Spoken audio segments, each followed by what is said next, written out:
Hello, আসসালামু আলাইকুম সবাইকে। আরেকটা ক্লাসে তোমাদের সবাইকে স্বাগতম। আজকে আমরা হচ্ছে আ মূলত কোয়ান্টাম সংখ্যা নিয়ে দেখব।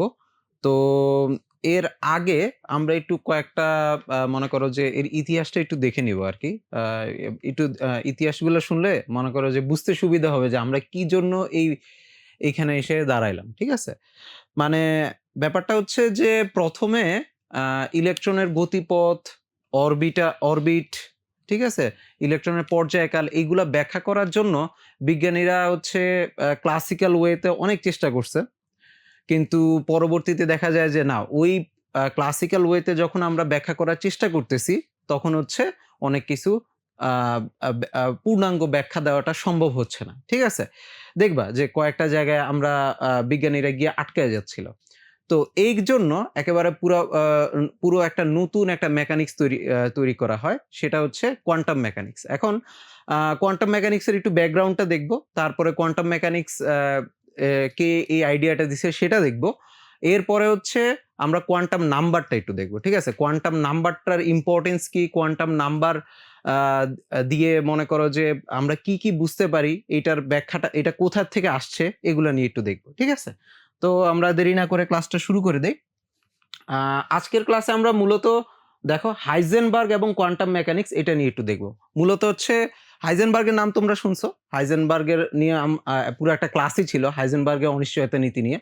আ ওইখানের মধ্যে আমি মূলত দেখানোর চেষ্টা করছি যে কিভাবে এই অনিশ্চয়তা নীতিটা আসছে। ঠিক আছে? কোন রকমের মেজারমেন্ট ছাড়াই, ঠিক আছে? কোন রকমের মেজারমেন্ট করা ছাড়া একেবারে ফান্ডামেন্টাল একটা বৈশিষ্ট্য হচ্ছে হাইজেনবার্গের অনিশ্চয়তা নীতি। যখন হচ্ছে আমরা ওয়েভ মেকানিক্স নিয়ে কাজ করা শুরু করি। আমি অনেক বড় কথা বলে ফেলছি। মনে করো যে ওয়েভ মেকানিক্স তারপরে হচ্ছে ওয়েভ ইকুয়েশন এগুলা বলে ফেলছি। এগুলা তোমাদের হালকা একটু আইডিয়া থাকা লাগবে আজকে ক্লাসটা করার জন্য। যদি অসুবিধা হয় যে তাহলে একটু আগের ২ টা ক্লাস একটু দেখে নিবা। ঠিক আছে? আগের ২ ক্লাসে আমরা হচ্ছে শ্রোডিঞ্জারের ওয়েভ ইকুয়েশন, তরঙ্গ সমীকরণ এবং হাইজেনবার্গের অনিশ্চয়তা নীতি সম্পর্কে ডিটেইলসে দেখছি। ঠিক আছে? কিভাবে ওই ইকুয়েশন গুলো আসছে, ওই ইকুয়েশন গুলা কিভাবে সলভ করা হয়, তারপরে সলভ করে আমরা কি পাই এবং ওই পাওয়াটাকে আমরা কিভাবে ইন্টারপ্রিটেশন করি এই বিষয়গুলো আরকি। তো আমরা আজকে হাইজেনবার্গ এবং তার কোয়ান্টাম মেকানিক্স এর যে অবদানটা সেটা দেখব।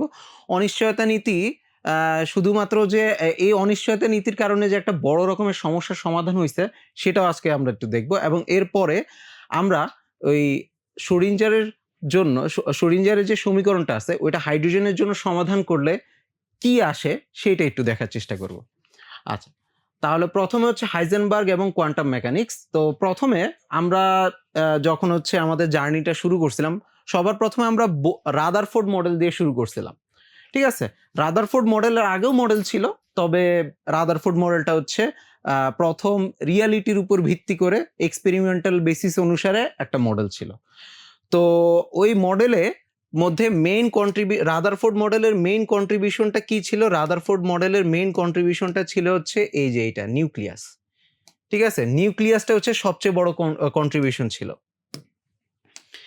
নিউক্লিয়াসটা উনি মূলত আ আলফা কণা পার্টিকেলের যে টেস্টটা এক্সপেরিমেন্টটা আছে, ওই এক্সপেরিমেন্টের ভিত্তিতে নিউক্লিয়াস সম্পর্কে যে কথাগুলা বলছেন সম্পূর্ণটা পরবর্তীতে কারেক্ট প্রমাণিত হইছে।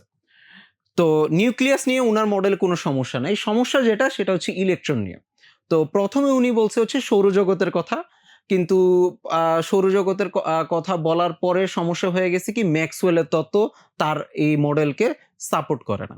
ম্যাক্সওয়েলের তত্ত্ব বলে যদি কোনো চার্জিত বস্তু এরকম আ আ ঘু আ কন্টিনিউয়াসলি ঘুরতে থাকে, ঠিক আছে? কন্টিনিউয়াসলি ঘুরা মানে হচ্ছে তার ত্বরণ হচ্ছে। যদি কোনো জিনিস একটা নির্দিষ্ট বেগে ঘুরতে আ অ্যা বৃত্তাকার পথে ঘুরে, একটা নির্দিষ্ট বেগে বৃত্তাকার পথে ঘুরে তার কিন্তু একটা কেন্দ্রমুখী ত্বরণ হয় অলওয়েজ। তো ওই যেকোনো চার্জিত বস্তুর যদি একটা ত্বরণ হয়, সে হচ্ছে শক্তি বিকিরণ করা শুরু করে। তাহলে ইলেকট্রন যদি ঘুরার সময় তার ত্বরণ হয়, আর ত্বরণ হওয়ার কারণে সে যদি শক্তি বিকিরণ করে, শক্তি বিকিরণ করলে সে আস্তে কেন্দ্রের দিকে পৌঁছাবে এবং কি হয়ে যাবে? ওই ইলেকট্রনটা কেন্দ্রের মধ্যে পৌঁছায় গেলে আমার মডেলটা আর থাকতেছে না। এবং আমি হচ্ছে ক্লাসের মধ্যে দেখাইছিলাম যে এই মডেলটা ম্যাক্সওয়েলের তত্ত্ব দিয়ে যদি আমরা ব্যাখ্যা করি তাহলে দেখা যাবে যে এই মডেলটা কয়েক ফেমটোসেকেন্ড কি কয় অ্যা কয় মানে 10⁻14 সেকেন্ড এই লেভেলের মনে করো যে স্টেবল। মানে এত অল্প সময়ের জন্য এটা স্টেবল। তো খুবই আনস্টেবল একটা মডেল। তো ম্যাক্সওয়েলের তত্ত্ব এখানে সমস্যা হয়ে গেছে ইলেকট্রনটা নিয়ে। তো এরপরে নিউক্লিয়াস নিয়ে কোনো সমস্যা নাই, আসল সমস্যাটা শুরু হয়েছে তোমার ইলেকট্রন দিয়ে। তো ইলেকট্রন দিয়ে যখন সমস্যাটা শুরু হয়েছে, তো এখন হচ্ছে উনার স্টুডেন্ট নিলস বোর, ডেনিশ বিজ্ঞানী, উনি হচ্ছে মূলত এটা সমাধান করার জন্য বলছে যে ওকে, উনার আইডিয়া, উনি এখানের মধ্যে আর ক্লাসিক্যাল মেকানিক্স না, কোয়ান্টাম যে আইডিয়াটা ওইটা ইন্ট্রোডিউস করা শুরু করছে। কোয়ান্টাম মেকানিক্স এখনো আসে নাই, ঠিক আছে, কোয়ান্টাম আইডিয়াটা উনি ইন্ট্রোডিউস করা শুরু করছে। এই আইডিয়াটা উনি মূলত পাইছে হচ্ছে ম্যাক্স প্লাঙ্ক এবং আলবার্ট আইনস্টাইনের কাছ থেকে, ঠিক আছে। তো ওই আইডিয়াকে ইউজ করে, মানে মূলত আলবার্ট আইনস্টাইন বলছে হচ্ছে যে আলোর শক্তি কয়েকটা নির্দিষ্ট প্যাকেটে আসতে পারে, মানে ভাগে ভাগে আসতে পারে। তার মানে আলোর শক্তিটা উনি হচ্ছে কোয়ান্টাইজেশন করছে। একইভাবে নিলস বোর ইলেকট্রনের শক্তিটাকে কোয়ান্টাইজ করছে। ইলেকট্রন যে কোনো শক্তি নিয়ে থাকতে পারবে না, কয়েকটা নির্দিষ্ট মানের শক্তি নিয়ে থাকতে পারবে, সেইটা উনি ব্যাখ্যা করছে। তো ওই অনুসারে উনার মডেলটা উনি দাঁড় করাইছে যে ইলেকট্রন যে নির্দিষ্ট পরিমাণ শক্তি নিয়ে থাকবে এবং নির্দিষ্ট পরিমাণ শক্তি অবস্থায় সে একটা নির্দিষ্ট বৃত্তাকার পথে ঘূর্ণন করবে, ঠিক আছে, নির্দিষ্ট বৃত্তাকার পথে ঘূর্ণন করবে। তার জিনিয়াসটা ছিল যে উনি হচ্ছে ইলেকট্রনের শক্তিটা যে এরকম কোয়ান্টাইজ করা, মানে ইলেকট্রন যে কয়েকটা নির্দিষ্ট মানের শক্তি নিয়ে থাকতে পারবে, সেই আইডিয়াটা, ওই আইডিয়া দিয়ে উনি হচ্ছে হাইড্রোজেনের পারমাণবিক বর্ণালী, রিডবার্গের সমীকরণ, এটা মোটামুটি উনার মডেল দিয়ে পুরোপুরিভাবে ব্যাখ্যা করতে পারছে। সমস্যা যেটা, সেটা হচ্ছে ইলেকট্রনের শক্তিটা কোয়ান্টাইজেশন উনি ভালো মতন করতে পারছে, কিন্তু সমস্যা হচ্ছে ইলেকট্রনটা কি আসলে এরকম বৃত্তাকার পথে ঘুরতেছে? বৃত্তাকার পথে ঘুরলে এটার বেগ, বৃত্তাকার পথের যে ব্যাসার্ধ, এই যে ক্যালকুলেশনগুলা নিয়ে পরবর্তীতে সমস্যা দেখা গেছে। মূলত হচ্ছে জিম্যান এবং স্টার্ক প্রভাবে তার মডেলটা মোটামুটি ব্যাখ্যা করতে পারতেছিল না। বোর মডেল মূলত হচ্ছে সার্থকতা ছিল হচ্ছে উনি হাইড্রোজেন বর্ণালীটা ব্যাখ্যা করতে পারছে, কিন্তু সমস্যা হয়ে গেছে কি, যখন হচ্ছে এই বাহ্যিক কোনো তোমার চৌম্বক ক্ষেত্র বা তড়িৎ ক্ষেত্র দেওয়া হয়, তখন এই বর্ণালীগুলা আরো কয়েকটা দাগে ভেঙে যায়। তো ওইটা এই মডেল দিয়ে ব্যাখ্যা করা সম্ভব হয় না। তো ওইটা ব্যাখ্যা করার জন্য উনা আরেকজন বিখ্যাত প্রফেসর সমারফিল্ড, উনি হচ্ছে বৃত্তাকার কক্ষপথের জায়গায় উপবৃত্তাকার কক্ষপথের কথা বলছে। উপবৃত্তাকার কক্ষপথের কারণে তোমার হচ্ছে 2টা ডিগ্রি অফ ফ্রিডম আসে, 2টা কোয়ান্টাইজেশন আসে, ঠিক আছে, 2টা কোয়ান্টাম নাম্বার আসে। এখানের মধ্যে শুধুমাত্র শক্তির কোয়ান্টাইজেশন হয়েছে।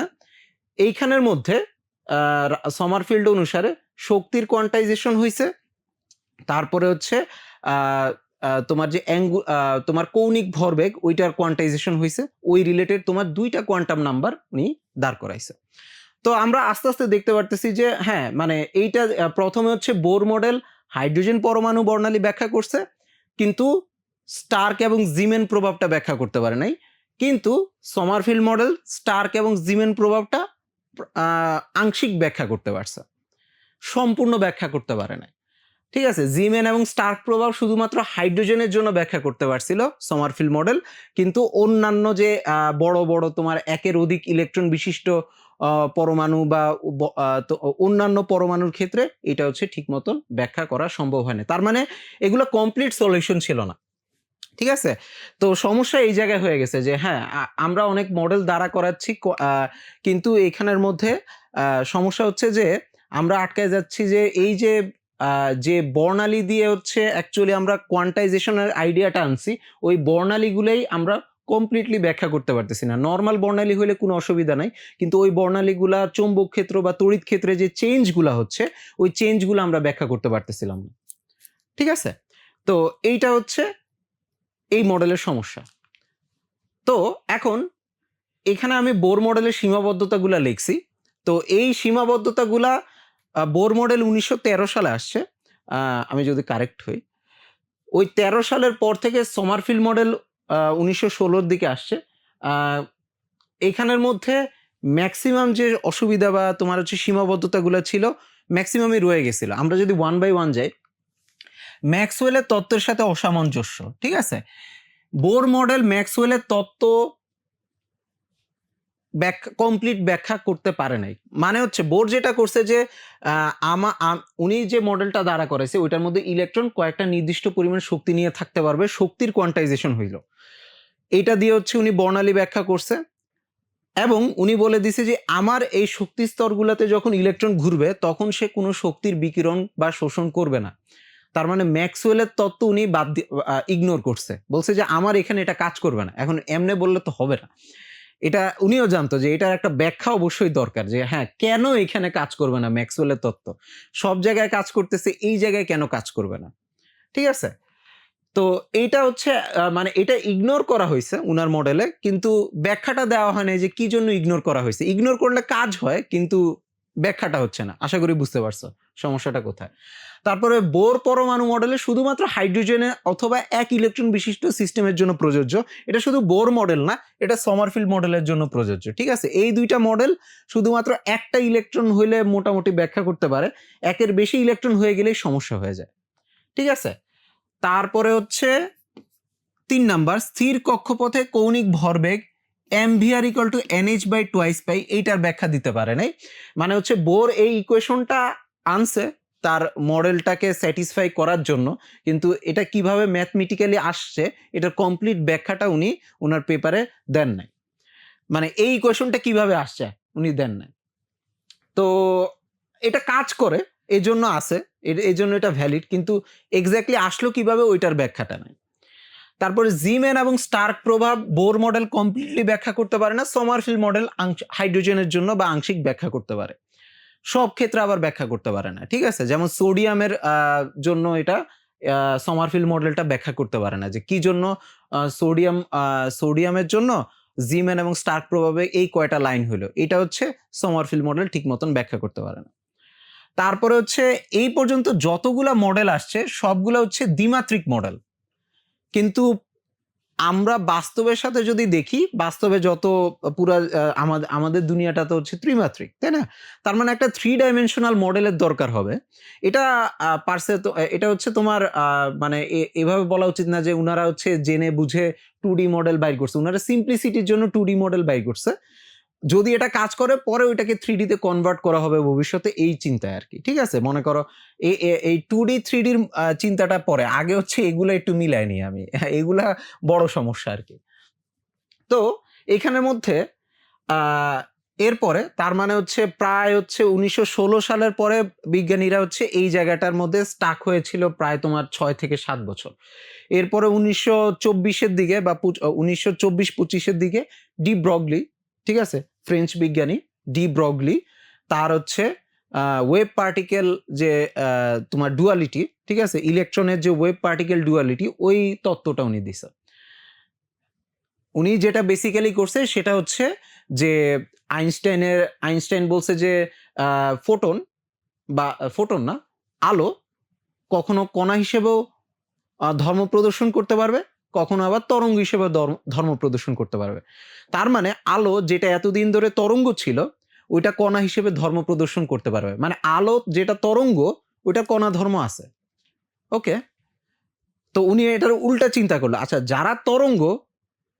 যারা কণা তাদের কি কোনো তরঙ্গ ধর্ম আছে নাকি? ঠিক আছে, মানে আইনস্টাইন বলছে আলো হচ্ছে তরঙ্গ যার কণা ধর্ম আছে। এখন ডি ব্রগলি চিন্তা করতেছে যে কণা আছে, যারা কণা তাদের কি আবার এরকম তরঙ্গ ধর্ম আছে নাকি। ঠিক আছে, উনি পরবর্তীতে দেখলো যে না, যারা হচ্ছে কণা তাদেরও একটা গাইডিং ওয়েভ আছে। ঠিক আছে, গাইডিং ওয়েভ আছে, ওই গাইডিং ওয়েভের উপর ভিত্তি করেই সে মুভমেন্ট করতে পারে, চলাচল করতে পারে। কিন্তু যখন হচ্ছে কণাটার আকার যখন বড় হয়ে যায় তখন হচ্ছে ওই গাইডিং ওয়েভটার অত মিনিং নেই। ঠিক আছে, কারণ ওই গাইডিং ওয়েভটা খুবই ছোট, ওইটা ওইরকম গাইড করার মতন থাকে না।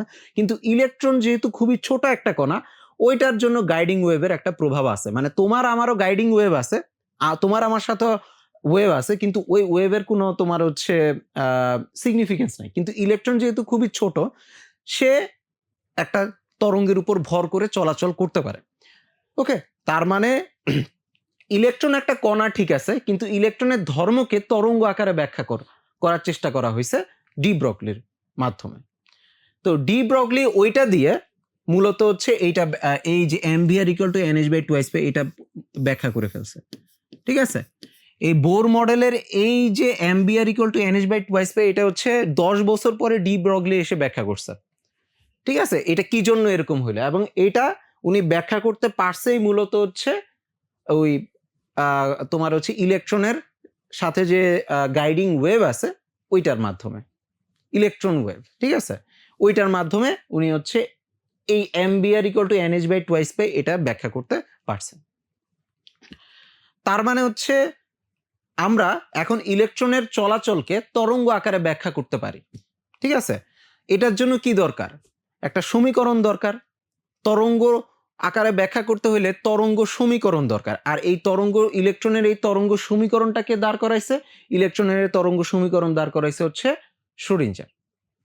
ঠিক আছে, তো এইভাবে হচ্ছে আমরা হচ্ছে কোয়ান্টাম মেকানিক্সে চলে আসছি। যখন শ্রোডিঞ্জারের তরঙ্গ সমীকরণটা চলে আসছে, আমরা কোয়ান্টাম মেকানিক্সে চলে আসছি। মানে মেকানিক্সের জন্য মূলত তোমার হচ্ছে নিউটন, তোমার হচ্ছে ক্লাসিক্যাল যে ফিজিক্স আছে ওইটাকে নিউটনিয়ান মেকানিক্সও বলে। কারণ হচ্ছে নিউটনের যে গতির যে তোমার হচ্ছে সূত্রগুলা ছিল, সেই সূত্রগুলা ব্যবহার করে আমরা হচ্ছে ক্লাসিক্যাল মেকানিক্সের সব জিনিস মোটামুটি ব্যাখ্যা করতে পারি। ঠিক আছে, ইলেকট্রন নিউটনের ইকুয়েশনগুলো ইউজ করে। তারপরে তড়িৎচুম্বকীয় তরঙ্গের জন্য হচ্ছে ম্যাক্সওয়েলের ইকুয়েশন। তো এরকম আমরা যেহেতু এখন নতুন একটা জায়গায় চলে আসছি, যেখানের মধ্যে তরঙ্গ এবং কণা এই দুইটার ডুয়ালিটির ইকুয়েশন আমার ব্যাখ্যা করার জন্য কি চলে আসছে? শ্রোডিঞ্জারের সমীকরণ। এইভাবে আমরা কোয়ান্টাম মেকানিক্সে চলে আসছি। ঠিক আছে, তো এখন দেখো এই কোয়ান্টাম মেকানিক্সে আসার আগে তোমার হাইজেনবার্গের মেন্টর, ঠিক আছে, টিচার ম্যাক্স বর্ন, উনি বলে ফেলছে যে the whole system of concepts of physics must be reconstructed from the ground up. মানে উনি বাংলা কথা বললে আমাদের ফিজিক্সের সবকিছু আবার নতুন করে দেখতে হবে, নতুন করে গড়ে তুলতে হবে। ঠিক আছে, ফিজিক্সের সব তত্ত্ব আমাদের আবার নতুন করে দেখতে হবে, কারণ ফিজিক্সের বর্তমানে যে তত্ত্বগুলো আছে এই তত্ত্বগুলা দিয়ে আমরা হচ্ছে এই যে পরমাণুর যে ইলেকট্রনের যে গতিপথের যে সমস্যাটা সেটা ব্যাখ্যা করতে পারতেছি না। ঠিক আছে, ওকে, তো উনি এটা তার মানে হচ্ছে নতুন একটা মেকানিক্সের দরকার, প্রয়োজন, এটা হচ্ছে বোঝা যাচ্ছে। এরপরে উনার স্টুডেন্ট হাইজেনবার্গ মূলত কোয়ান্টাম মেকানিক্সের মধ্যে যে রেভলিউশন সেইটা আনছে হচ্ছে এই কথাটার মাধ্যমে, যে উনি হচ্ছে চিন্তা করলো যে এই কথাটা বলার আগে উনি হচ্ছে চিন্তা করলো যে ইলেকট্রন এর আমরা হচ্ছে যে মডেলটা দাঁড়া করানোর চেষ্টা করতেছি, এই যে ইলেকট্রনের মডেলের দাঁড়া করানোর চেষ্টা করতেছি, এগুলোর মধ্যে এই যে ইলেকট্রন একটা কণাটা কোনো একটা পথে ঘোরাঘুরি করতেছে, এই পথটাকে আমরা অরবিট বলবো, শক্তি স্তর বলবো। ঠিক আছে, এই শক্তি স্তরগুলো আমরা ব্যাখ্যা করার চেষ্টা করতেছি। ঠিক আছে, এই শক্তি স্তরগুলো দেখতে কেমন হবে? বৃত্তাকার হবে, উপবৃত্তাকার হবে, বা অন্য কোনো শেপের হবে। তো উনি বলছে যে আচ্ছা, এগুলা ইলেকট্রন তো আমরা দেখতে পারি না, ইলেকট্রনের গতিপথ আমরা দেখতে পারি না, তাহলে এইগুলা নিয়ে আমরা চিন্তা করব না। ঠিক আছে, এগুলা নিয়ে আমরা চিন্তা করব না। আমরা কি অবজার্ভ করতে পারি? আমরা ইলেকট্রনের কি অবজার্ভ করতে পারি? আমরা ইলেকট্রনকে দেখতে পারি না, তবে ইলেকট্রন যে শক্তিটা তরঙ্গটা বিকিরণ করতেছে সেইটা আমরা অবজার্ভ করতে পারি। ঠিক আছে, ইলেকট্রন কর্তৃক বিকিরিত শক্তিটা আমরা অবজার্ভ করতে পারি, আমরা ওইটা নিয়ে চিন্তা করব। ঠিক আছে, তো ইলেকট্রন দিয়ে বিকিরিত যে শক্তিটা আছে ওইটার তরঙ্গ দৈর্ঘ্য নিয়ে মূলত আমরা চিন্তা করব। তো উনি হচ্ছে বলছে যে it seems more reasonable to stop trying to describe unobservable quantities like electron orbit. তার মানে উনার মডেলে উনি হচ্ছে ইলেকট্রনের অরবিট দেখতে কেমন ওইটা নিয়ে উনি চিন্তাই করবে না। উনি কি নিয়ে চিন্তা করার কথা বলতেছে?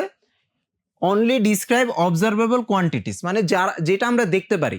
কি দেখতে পারি? ইলেকট্রন যখন ট্রানজিশন হয় একটা শক্তিস্তর থেকে আরেকটা শক্তিস্তরে যায় তখন সে শক্তি বিকিরণ করে, এটা আমরা বর্ণালী থেকে জানি, আমরা ওইগুলো ডিসক্রাইব করার চেষ্টা করি। ওই যে কম্পাঙ্কগুলো আছে এদেরকে আমরা ডিসক্রাইব করার চেষ্টা করি ম্যাথমেটিক্যাল ব্যাকগ্রাউন্ড দিয়ে। এইভাবে উনি হচ্ছে মূলত কোয়ান্টাম মেকানিক্সে শুরু করছে। ঠিক আছে, উনিও হচ্ছে একটা তোমার ইকুয়েশন দ্বারা করাইছিল শ্রোডিঞ্জারের আগেই। তবে হচ্ছে যেটা হয়েছে আর কি, শ্রোডিঞ্জারের ইকুয়েশনটা ছিল আরো ইজিয়ার। ঠিক আছে, শ্রোডিঞ্জারের সমীকরণের মতন উনি হচ্ছে একটা সমীকরণ দাঁড় করাইছিল। ওইটা হচ্ছে অনেকটা ম্যাট্রিক্স দিয়ে, ম্যাট্রিক্স তোমরা যদি নির্ণয় করে থাকো ওই হিসেব দিয়ে আসছে।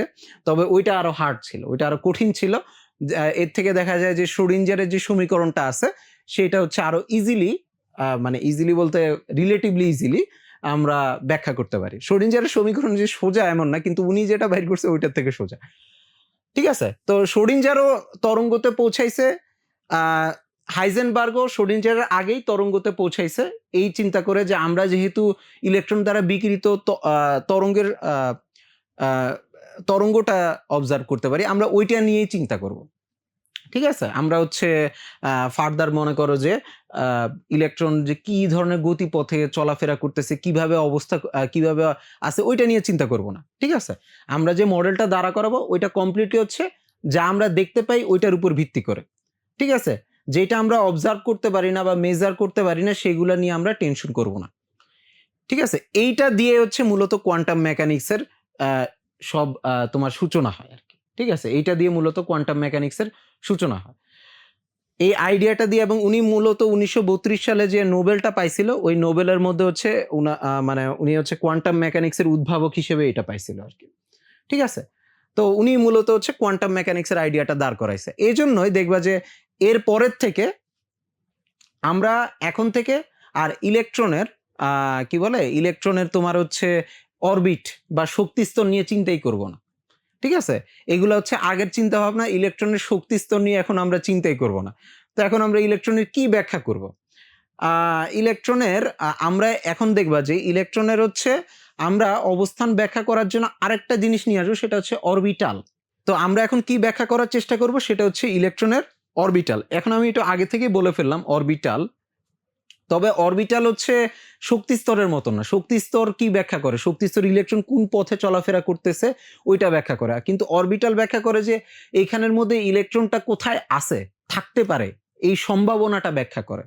ঠিক আছে, এই সম্ভাবনাটা ব্যাখ্যা করে, নট রিলেটিভলি, নট যে ইলেকট্রন এই জায়গায় এইভাবে ঘোরাঘুরি করতেছে, ইলেকট্রন এই জায়গায় থাকতে পারে। তার মানে এখন হচ্ছে আমরা প্রবাবিলিস্টিক চিন্তা ভাবনায় চলে গেছি। ওকে, তো এরপরে আমরা তোমরা যে সামনে অরবিটাল গুলা নিয়ে আমরা যখন আলোচনা করব তখন দেখবা যে তখন চিন্তা করো না যে ওই পথে ইলেকট্রন ঘোরাঘুরি করতেছে, ওই পথে ইলেকট্রন ঘোরাঘুরি করতেছে এরকম না। ওইটা হচ্ছে একটা ইলেকট্রন থাকার যে সম্ভাবনাটা, এই এনার্জি লেভেলে ইলেকট্রন কিভাবে আছে, ও কোন জায়গায় আছে, ওইটার একটা প্রবাবিলিটি আমরা দেখতে পাবো। ঠিক আছে, ইলেকট্রন কোথায় থাকতে পারে সেইটার ব্যাখ্যা আমরা দিতে পারি। ঠিক আছে, ইলেকট্রন এক্স্যাক্টলি কিভাবে চলাফেরা করতেছে এইটা আমরা এখন আর ব্যাখ্যা করব না। ঠিক আছে, তো এরপরে ওনার আরেকটা রেভলিউশনারি আইডিয়া হচ্ছে হাইজেনবার্গের আনসার্টেনটি প্রিন্সিপাল। তো আমরা মূলত আগের ক্লাসে যখন দেখছিলাম সেটা হচ্ছে আমাদের যখন হচ্ছে ইলেকট্রন নিয়ে আমরা আলোচনা করতেছি, ইলেকট্রনকে কোনো জায়গায় যদি আমরা লোকালাইজ করতে চাই, ঠিক আছে, ইলেকট্রনকে একটা নির্দিষ্ট জায়গার মধ্যে, রেঞ্জের মধ্যে যদি আনতে চাই, ওকে, তাহলে আমার অনেকগুলো ওয়েভলেন্থ চলে আসে। ঠিক আছে, একটা রেঞ্জের মধ্যে ওয়েভলেন্থ চলে আসে। আচ্ছা, তো ওই তার মানে আমি যখন একটা ইলেকট্রনকে একটা নির্দিষ্ট জায়গার মধ্যে ফোকাস করার চেষ্টা করতেছি, তখন দেখা যাবে যে ওইখানের মধ্যে অনেকগুলো ফ্রিকোয়েন্সি চলে আসবে। আর ফ্রিকোয়েন্সি চলে আসা মানে হচ্ছে ওইখানের মধ্যে ফ্রিকোয়েন্সির সাথে বা তোমার হচ্ছে ফ্রিকোয়েন্সি না, ওয়েভলেন্থ চলে আসবে, অনেকগুলা তরঙ্গ দৈর্ঘ্য চলে আসবে। তো এই অনেকগুলা তরঙ্গ দৈর্ঘ্য চলে আসা মানে কি, অনেকগুলা তরঙ্গ দৈর্ঘ্য চলে আসা মানে হচ্ছে এখানের মধ্যে একটা অনিশ্চয়তা তৈরি হয়। কিসের অনিশ্চয়তা? তরঙ্গ দৈর্ঘ্যের সাথে কার সম্পর্ক? তরঙ্গ দৈর্ঘ্য ল্যামডা এর সাথে সম্পর্ক হচ্ছে ডি ব্রগলি সমীকরণ অনুসারে এই ইলেকট্রনের তরঙ্গ দৈর্ঘ্যের সাথে সম্পর্ক হচ্ছে ভরবেগের।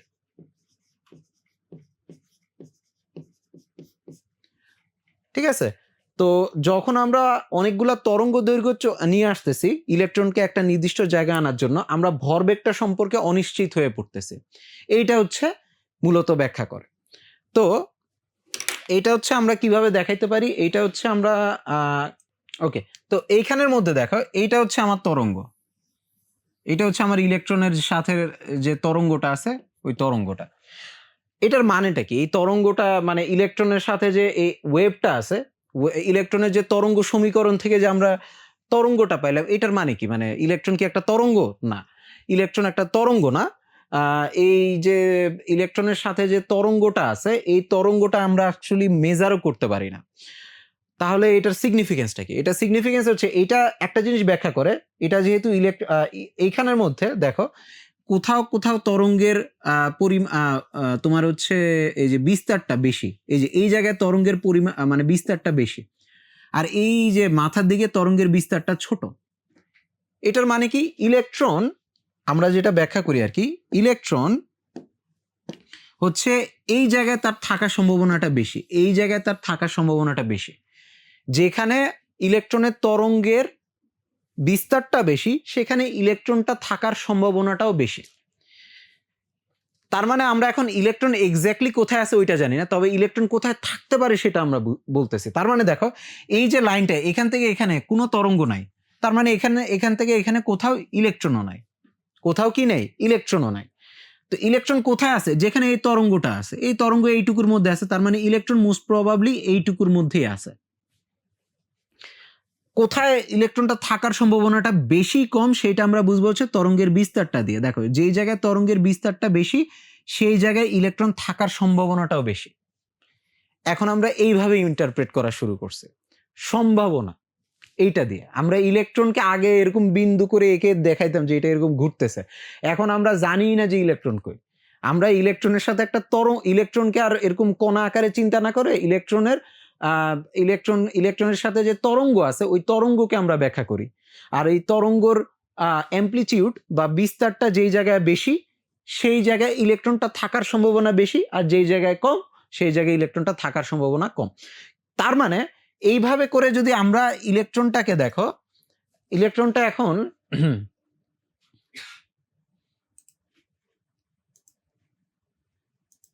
দেখো এখন ইলেকট্রনটা হচ্ছে এইটুকু জায়গার মধ্যে আছে, তাই না? তো এই ইলেকট্রনটা হচ্ছে এইটুকু জায়গার মধ্যে আছে। এখন আমি যদি ইলেকট্রনটাকে আরেকটু মনে করো যে লোকালাইজ করতে চাই, মনে করো আরো কাছে আনতে চাই, আরো চিকন করতে চাই, এই যে দেখো চিকন করতেছি, মানে কি ইলেকট্রনটা আরো কম জায়গা নিয়ে আছে। ইলেকট্রনটা মানে দেখো আরো কম জায়গা নিয়ে আছে। ইলেকট্রনটা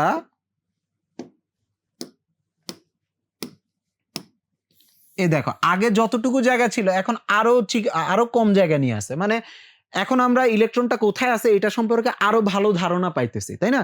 ইলেকট্রনটা কোথায় আছে এটা নিয়ে আমরা আরো ভালো ধারণা পাচ্ছি। কিন্তু সমস্যা হচ্ছে, তোমরা খেয়াল করছো নাকি এই যে উপরে এই জিনিসটা হচ্ছে কি জানো, এইটা হচ্ছে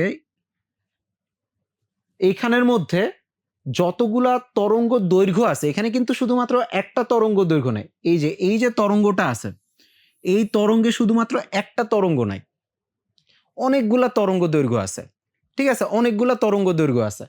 তো এই যে তরঙ্গটা আছে এটার মধ্যে অনেকগুলা তরঙ্গ দৈর্ঘ্য আছে। যদি শুধুমাত্র একটা তরঙ্গ দৈর্ঘ্য থাকতো তখন হচ্ছে ওইটা দেখতে এরকম হইতো, এই যে এরকম সুন্দর। ঠিক আছে, এইখানের মধ্যে শুধুমাত্র একটাই তরঙ্গ দৈর্ঘ্য আছে। কিন্তু যখন হচ্ছে তরঙ্গের মধ্যে অনেকগুলা তরঙ্গ দৈর্ঘ্য একসাথে থাকা শুরু করে তখন হচ্ছে ওইটা দেখতে অনেকটা, যখন অনেক তরঙ্গ দৈর্ঘ্য থাকা শুরু করে তখন এই যে কোথাও বেশি থাকে কোথাও কম থাকে, কোথাও বেশি থাকে কোথাও কম থাকে, কোথাও বেশি থাকে কোথাও কম থাকে। এইখান থেকে এইটার ডিফারেন্সটা কি? এই তরঙ্গে শুধুমাত্র একটা ল্যামডা আছে। ঠিক আছে, তরঙ্গ দৈর্ঘ্য শুধুমাত্র এখানে একটা, কিন্তু এইখানে অনেকগুলা তরঙ্গ দৈর্ঘ্য আছে, ল্যামডা 2 ল্যামডা 3 এরকম। ঠিক আছে, তার মানে এই তরঙ্গটাকে লোকালাইজ করতে হলে কোথাও তরঙ্গের মানটা বেশি এবং কোথাও তরঙ্গের মান কম করতে চাইলে তোমাকে অটোমেটিক অনেকগুলা তরঙ্গ দৈর্ঘ্য আনা লাগবে। তো এইভাবে দেখো আমরা যখন এই যে তোমরা হচ্ছে উপরেরটার দিকে একটু ফোকাস করো, উপরে দেখো আমরা হচ্ছে এখানের মধ্যে কম তরঙ্গ দৈর্ঘ্য ব্যবহার করতেছি। দেখো এটা চিকন হওয়া মানে কি, এখানে আমরা কম তরঙ্গ দৈর্ঘ্য ব্যবহার করতেছি। ঠিক আছে, আমরা কম তরঙ্গ দৈর্ঘ্য ব্যবহার করতেছি। আমরা হচ্ছে ম্যাক্সিমাম কেসে এই যে দেখো এখানের মধ্যে এই রেঞ্জের মধ্যে আমরা তরঙ্গ দৈর্ঘ্য ব্যবহার করতেছি, কিন্তু এই তরঙ্গ দৈর্ঘ্যটা সবচেয়ে বেশি ব্যবহার করতেছি। ঠিক আছে, এটার আশেপাশে খুবই কম ভ্যালু আছে, কিন্তু কম তরঙ্গ দৈর্ঘ্য ব্যবহার করলে সমস্যাটা কি দেখো তো, এই জিনিসটা আগের থেকে এখন চওড়া হয়ে গেছে। ঠিক আছে, তার মানে তুমি যদি তরঙ্গ দৈর্ঘ্যটা কম ব্যবহার করতে চাও, হ্যাঁ, তাহলে তোমার ইলেকট্রনের অবস্থানটা অনিশ্চিত হয়ে পড়বে, বেশি অনিশ্চিত হয়ে পড়বে। ঠিক আছে, বেশি অনিশ্চিত হয়ে পড়বে। তাহলে আমি দেখো এই যে কম তরঙ্গ দৈর্ঘ্য ব্যবহার করলে এটা মোটা হয়ে যাচ্ছে, তাহলে আমি যদি এটাকে আরেকটু মোটা করতে থাকি, দেখো দেখো এটা উপরে দেখো আমি আরো বেশি তরঙ্গ দৈর্ঘ্য ব্যবহার করতেছি, বেশি তরঙ্গ দৈর্ঘ্য ব্যবহার করতেছি, বেশি তরঙ্গ দৈর্ঘ্য ব্যবহার করতেছি। দেখো তো এইখানের মধ্যে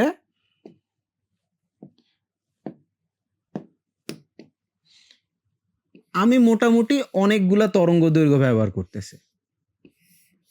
অনেকগুলা তরঙ্গ দৈর্ঘ্য ব্যবহার করার কারণে আমার দেখো অবস্থানটা আমি মোটামুটি অনেক কাছাকাছি চলে আসছি। ঠিক আছে, দেখো ইলেকট্রনটা এইটুকু জায়গার মধ্যে আছে, খুবই কম জায়গার মধ্যে। তার মানে ইলেকট্রনের অবস্থানটা যদি আমি ভালো মতন জানতে চাই, ঠিক আছে, তার মানে আমার ইলেকট্রনের যে ওয়েভ ইকুয়েশনটা আছে ওইটাকে দেখো এরকম চিকন করা লাগবে।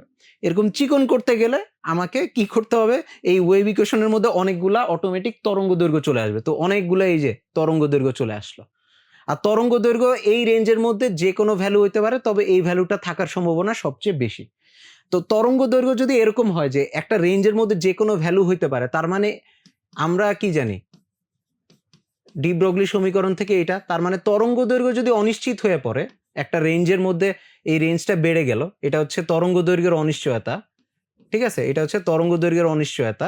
এটা যদি তোমার বেশি হয়ে যায়, তাহলে হচ্ছে ভরবেগের অনিশ্চয়তাটাও বেশি হয়ে যাবে। ঠিক আছে, ভরবেগের অনিশ্চয়তাটাও বেশি হয়ে যাবে, কারণ হচ্ছে তরঙ্গ দৈর্ঘ্যের সাথে ভরবেগের সম্পর্ক। তরঙ্গ দৈর্ঘ্য যদি অনেকগুলো ভ্যালুর মধ্যে অনেক অনেক একটা বড় রেঞ্জের মধ্যে হয়, ভরবেগের রেঞ্জটাও বড় হয়ে যাবে। এটাই হচ্ছে অনিশ্চয়তা। ঠিক আছে, তো তুমি কোনো একটা জিনিসের এই বস্তুর অবস্থানের অনিশ্চয়তা, যেটাকে আমি ডেল্টা এক্স, এই যে দেখো স্প্রেড, ঠিক আছে, এটা হচ্ছে স্প্রেড, কতটুকু ছড়ায় আছে।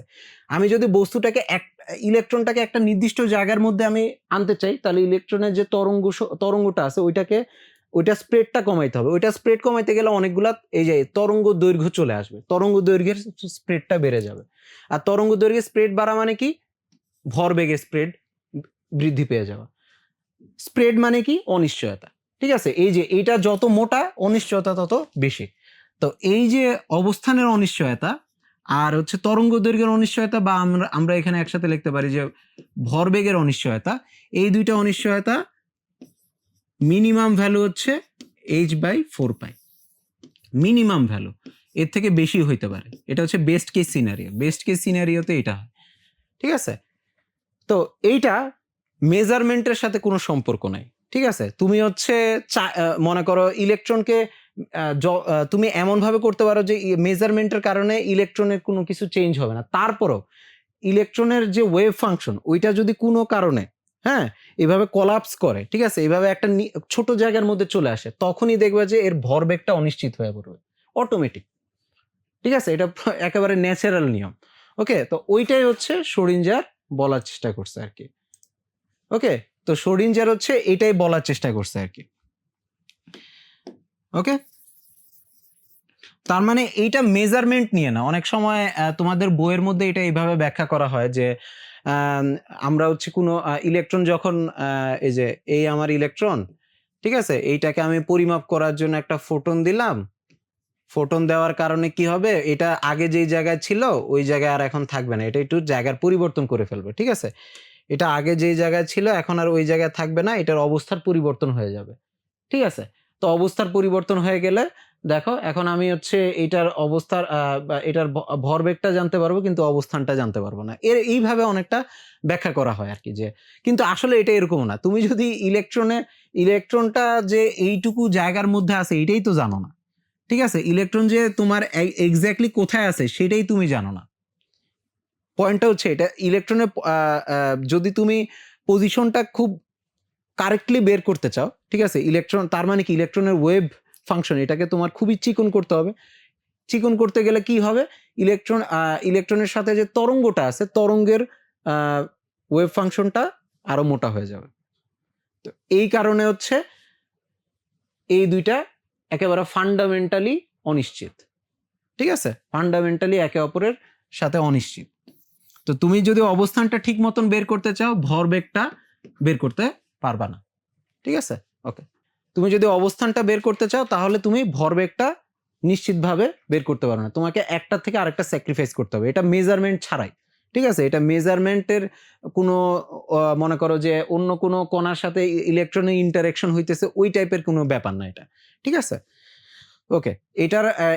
এটা কিভাবে আসছে? এটা আসছে যে ইলেকট্রনকে আমি তরঙ্গ আকার, ইলেকট্রনের চলাচলকে তরঙ্গ আকারে ব্যাখ্যা করতে গেলেই এই সমস্যাটা হয়ে যায়। ব্যাপারটা বুঝা গেছে?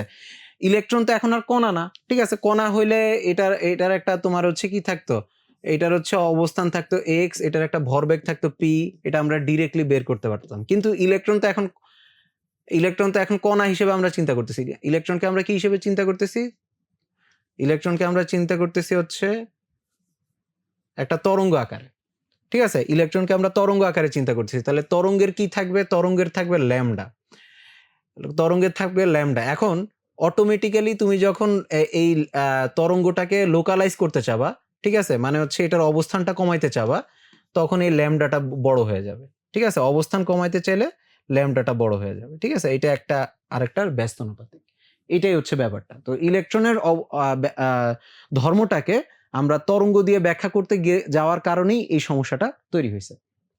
এবং এই যে অনিশ্চয়তা নীতি, ঠিক আছে, এই অনিশ্চয়তা নীতির মাধ্যমেই মূলত হচ্ছে আমরা কি বলে একটা বড় রকমের সমস্যা ছিল বোর মডেলের, সেটা হচ্ছে 1 নম্বর সমস্যা আমি লিখছিলাম ম্যাক্সওয়েলের তত্ত্বের সাথে অসামঞ্জস্য। ম্যাক্সওয়েলের তত্ত্বের সাথে অসামঞ্জস্য মানে এই ইলেকট্রনটা যদি আসলেই ঘোরাঘুরি করে তাহলে সে কেন্দ্রে কেন আসবে না, এটার ব্যাখ্যাটা কি? তো এখন এটা ছিল বোর মডেল। ঠিক আছে, এটা বোর মডেল। এই মডেল অনুসারে আমরা চিন্তা করব না, আমরা এখন চিন্তা করি হচ্ছে মনে করো এইখানের মধ্যে এটা হচ্ছে নিউক্লিয়াস,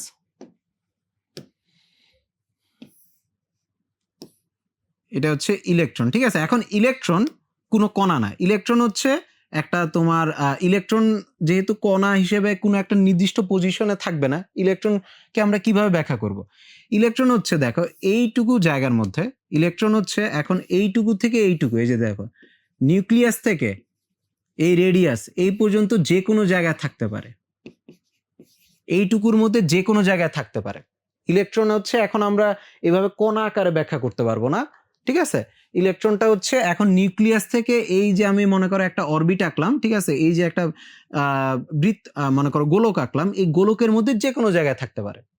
ঠিক আছে, যে কোনো জায়গায় থাকতে পারে। ওকে ওকে, তো এইখানের মধ্যে চিন্তা করো ইলেকট্রন এইখান থেকে এইখান পর্যন্ত যে কোনো জায়গায় থাকতে পারে। এখন তার অবস্থার অনিশ্চয়তা কত? এইটুকু। ঠিক আছে, এখন তার অবস্থার অনিশ্চয়তা কত? এইটুকু। ঠিক আছে, এখন ধরো ইলেকট্রন হচ্ছে নিউক্লিয়াসে পৌঁছায় গেছে, তার মানে ইলেকট্রনের অবস্থার অনিশ্চয়তা কতটুকু হবে?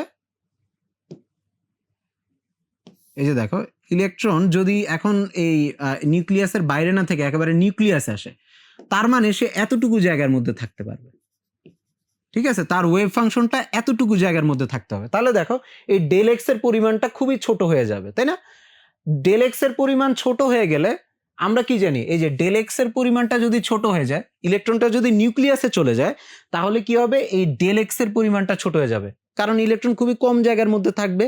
তো খুবই কম জায়গার মধ্যে থাকলে এটা লোকালাইজেশনটা খুব বেশি হবে, তখন এই ডেল পিটা বেশি হয়ে যাবে। আচ্ছা, ডেল পি বেশি হয়ে গেলে দেখি কোনো ইন্টারেস্টিং কোনো রেজাল্ট আসে নাকি? আমরা জানি হচ্ছে del x equal to del p, minimum value কত এটার? h/4π। ঠিক আছে, মিনিমাম ভ্যালু হচ্ছে এটা। তো এখন ডেল এক্স ইকুয়াল টু এই ডেল পি মানে হচ্ছে এম ইন্টু ডেল ভি লিখতে পারি। ঠিক আছে, ভরবেগ মানে হচ্ছে ইলেকট্রনের ভর ইন্টু বেগ। ঠিক আছে,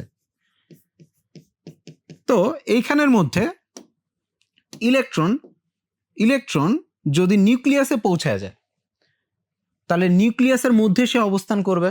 নিউক্লিয়াসের মধ্যে তার অনিশ্চয়তা কতটুকু হবে? এইটুকু হবে ডেল্টা এক্স। এই ডেল্টা এক্স এর পরিমাণ কতটুকু? নিউক্লিয়াসের তোমার ইয়ার সমান, ব্যাসের সমান, নিউক্লিয়াসের ব্যাসের সমান।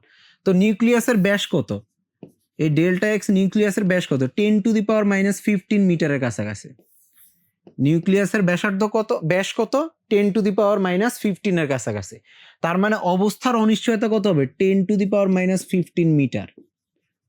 আর ইলেকট্রনের ভর হচ্ছে 9.11 ইন্টু 10⁻31 এত kg into delta V H by 4 pi.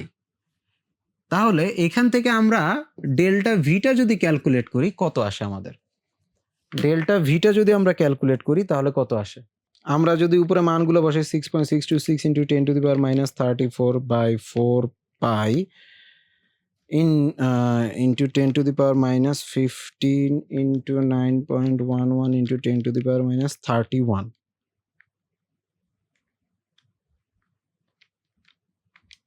Value আসে হচ্ছে 5.78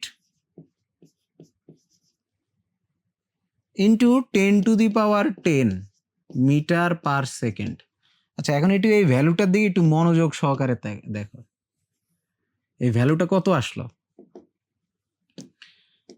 তার মানে এই বেগের অনিশ্চয়তা এখন 10⁻10 এ চলে গেল। 10⁻10 মানে কি? এই বেগের অনিশ্চয়তা তো তোমার আলোর বেগ 3 ইন্টু 10⁸ এটার থেকেও বেশি হয়ে গেছে। তার মানে এটা কি বলতেছে? বলতেছে ইলেকট্রনের বেগ, ইলেকট্রন যদি নিউক্লিয়াসে চলে যায় ইলেকট্রনের বেগ আলোর বেগের থেকেও বেশি হইতে পারে। এটা কি পসিবল? এটা তো ইম্পসিবল কেস। এটা কি ধরনের কেস? ইম্পসিবল। কোনো কিছুর বেগ যার ভর, কোনো কিছুর ভর থাকলে তার বেগ কখনো আলোর বেগের থেকে বেশি হইতে পারবে না, কখনোই না। শূন্য মাধ্যমে আলোর থেকে তার বেগ কখনোই বেশি হইতে পারবে না। এই কেসটা একেবারে ইম্পসিবল একটা কেস। তার মানে এইখানের মধ্যে কি দাঁড়াইলো? এই ইলেকট্রন, ঠিক আছে, যদি এইটুকু জায়গার মধ্যে না থেকে কোনো কারণে, কথার কথা, ইলেকট্রন হচ্ছে নিউক্লিয়াসে কলাপস করে, নিউক্লিয়াসে চলে আসে, ইলেকট্রন এই জায়গায় না থেকে নিউক্লিয়াসে চলে আসলো, তাহলে ইলেকট্রনের বেগটা কি আলোর বেগের থেকে বেশি হইতে পারে?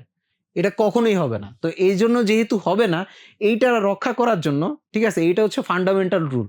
কোনো কিছুর ভর থাকলে ওর বেগ কখনো আলোর বেগের সমান হইতে পারবে না। এটা যেহেতু ফান্ডামেন্টাল রুল, সেহেতু তোমার হচ্ছে ইলেকট্রনটা কখনোই তোমার নিউক্লিয়াসে কলাপস করবে না। ইলেকট্রনটা কখনোই নিউক্লিয়াসে কলাপস করবে না। ইলেকট্রনটাকে বাইরেই থাকা লাগবে। বাইরে না থাকলে তার অনিশ্চয়তা যদি, অবস্থার অনিশ্চয়তা যদি এনাফ পরিমাণে বেশি না হয়, তাহলে তার বেগটা আলোর বেগের থেকে বেশি হয়ে যেতে পারে। তো এইভাবেই ব্যাখ্যা করা হয়েছে ম্যাক্সওয়েলের তত্ত্বটা। ম্যাক্সওয়েলের যে ব্যাপারটা আছে, ম্যাক্সওয়েলের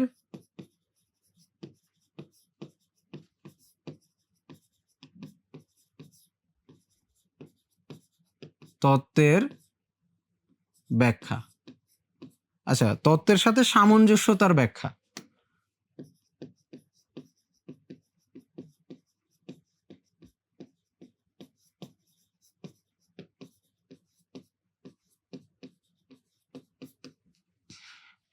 ম্যাক্সওয়েলের তত্ত্বের সাথে সামঞ্জস্যতার ব্যাখ্যা, ঠিক আছে? ওকে। তো ম্যাক্সওয়েলের তত্ত্ব কেন কাজ করবে না? কারণ হচ্ছে এখানে এখন আমরা আমাদের যে কি বলে কোয়ান্টাম মেকানিক্স আছে, এটা কি বলতেছে? ইলেকট্রন কেন নিউক্লিয়াসে যাবে না? এই কারণে যাবে না, যদি ইলেকট্রন নিউক্লিয়াসে চলে যায় এর যে অবস্থার অনিশ্চয়তাটা এটা এতটাই কমে যাবে, এর ভরবেগের অনিশ্চয়তাটা কি হবে? অনেক বৃদ্ধি পেয়ে যাবে, এবং কি আলোর বেগের থেকেও তার বেগ বেশি হইতে পারে। ইলেকট্রনের বেগ কি হইতে পারে? আলোর বেগের থেকেও বেশি হইতে পারে। তো এইটা যেহেতু কখনোই পসিবল না, ইলেকট্রন কখনোই নিউক্লিয়াসে যাবে না। ইলেকট্রন কখনোই নিউক্লিয়াসে যাবে না, ঠিক আছে? ইলেকট্রনকে অবশ্যই নিউক্লিয়াসের থেকে বাইর হইতে হবে, ঠিক আছে? ইলেকট্রনের অবস্থার অনিশ্চয়তাটা কি? এই নিউক্লিয়াসের মধ্যে থাকতে হবে না। এই ডেল এক্স এর মানটা তার অবশ্যই বাড়াইতে হবে, যাতে ডেল পিটা তোমার আলোর বেগটা, ডেল পি এর যে কারণে আলোর বেগটাকে না ক্রস করে, ঠিক আছে? ব্যাপারটা বুঝা গেছে? তো ইলেকট্রনকে আমরা হচ্ছে এখন আর অবস্থান দিয়ে যদি ব্যাখ্যা না করি, দেখছো সুবিধাটা? আমরা যদি একটা কণা হিসেবে না চিন্তা করে এভাবে একটা তোমার হচ্ছে একটা রেঞ্জের মধ্যে চিন্তা করি, তাহলে ওয়েভে আকারে চিন্তা করি, তাহলে সুবিধা হচ্ছে এইটা। তো আমরা ম্যাক্সওয়েলের তত্ত্বটা, এই যে এখানের মধ্যে এই তত্ত্বটা আমরা ব্যাখ্যা করতে পারছি হচ্ছে কোয়ান্টাম মেকানিক্সের মাধ্যমে। তারপরে এই যে তরঙ্গ হিসেবে যখন আমরা ব্যবহার করতেছি, তখন এইটা আমরা ডি ব্রগলি ব্যাখ্যা করতে পারছি, ঠিক আছে? এবং এর পরের যত সমস্যা আছে, এই যে বোর একটার বেশি ইলেকট্রন থাকলে কি হবে, জিমেন স্টার্ক প্রভাব, দ্বিমাত্রিক পরমাণু মডেল, এই সব কিছু অ্যাকচুয়ালি ব্যাখ্যা করা যায়। ঠিক আছে, কোয়ান্টাম মেকানিক্সে যাওয়ার পরে এই সব সমস্যার সমাধানই হয়ে যায়। আমি তো এই দুইটার সমাধান দেখাইলাম, এই দুইটার সমাধান হচ্ছে আমরা অলরেডি দেখে ফেলছি। ম্যাক্সওয়েলের তত্ত্ব কিভাবে রক্ষা করতেছে, আর হচ্ছে কিভাবে তোমার MVR equal to NH by 2 pi হচ্ছে, এই দুইটা আমরা কোয়ান্টাম মেকানিক্স দিয়ে দেখে ফেললাম। ঠিক আছে, তো এখন আমরা একটু হাইড্রোজেনের তরঙ্গ সমীকরণ সম্পর্কে একটু দেখি। ঠিক আছে, হাইড্রোজেনের তরঙ্গ সমীকরণটা কি কেমন হবে আর কি, কিভাবে আসবে। তো এটা হচ্ছে কিসের সমীকরণ, এটা হচ্ছে শ্রোডিঞ্জারের সমীকরণ। ঠিক আছে, এটা হচ্ছে কি শ্রোডিঞ্জারের সমীকরণ। তোমরা যদি পরিচিত না থাকো তাহলে এইখানের মধ্যে এই অংশটা হচ্ছে মূলত গতিশক্তি।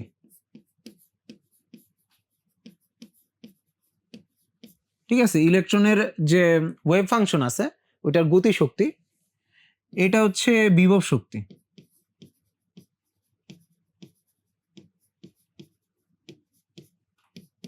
আর এটা হচ্ছে মোট শক্তি।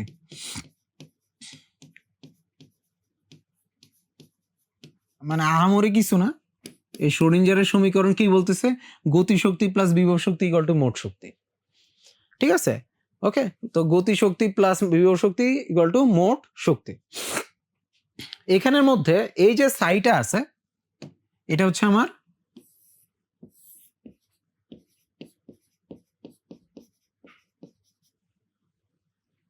ইলেকট্রনের তরঙ্গ সমীকরণ বা ওয়েভ ফাংশন, ইলেকট্রনের ওয়েভ ফাংশন। এই সাইটা হচ্ছে ইলেকট্রনের ওয়েভ ফাংশন। এখন এটা হচ্ছে একটা ত্রিমাত্রিক একটা ভ্যারিয়েবল, তার মানে এক্স ওয়াই জেড এই তিনটার উপরই এটা নির্ভর করে। সাইটা অ্যাকচুয়ালি এক্স ওয়াই জেড তিনটার উপরই নির্ভর করে, তার মানে এটা অ্যাকচুয়ালি একটা ত্রিমাত্রিক ওয়েভ ইকুয়েশন আসবে, ত্রিমাত্রিক ওয়েভ ইকুয়েশন আসবে। তো এক্স ওয়াই জেড, ঠিক আছে, এটা কোন কোঅর্ডিনেট অনুসারে, কার্তেশিয়ান কোঅর্ডিনেট অনুসারে। তো এখানের মধ্যে একটু আমি যদি আলোচনা করি, আমরা দুই রকমের কোঅর্ডিনেট সিস্টেম পরিচিত, একটা হচ্ছে কার্তেশিয়ান আর একটা হচ্ছে পোলার।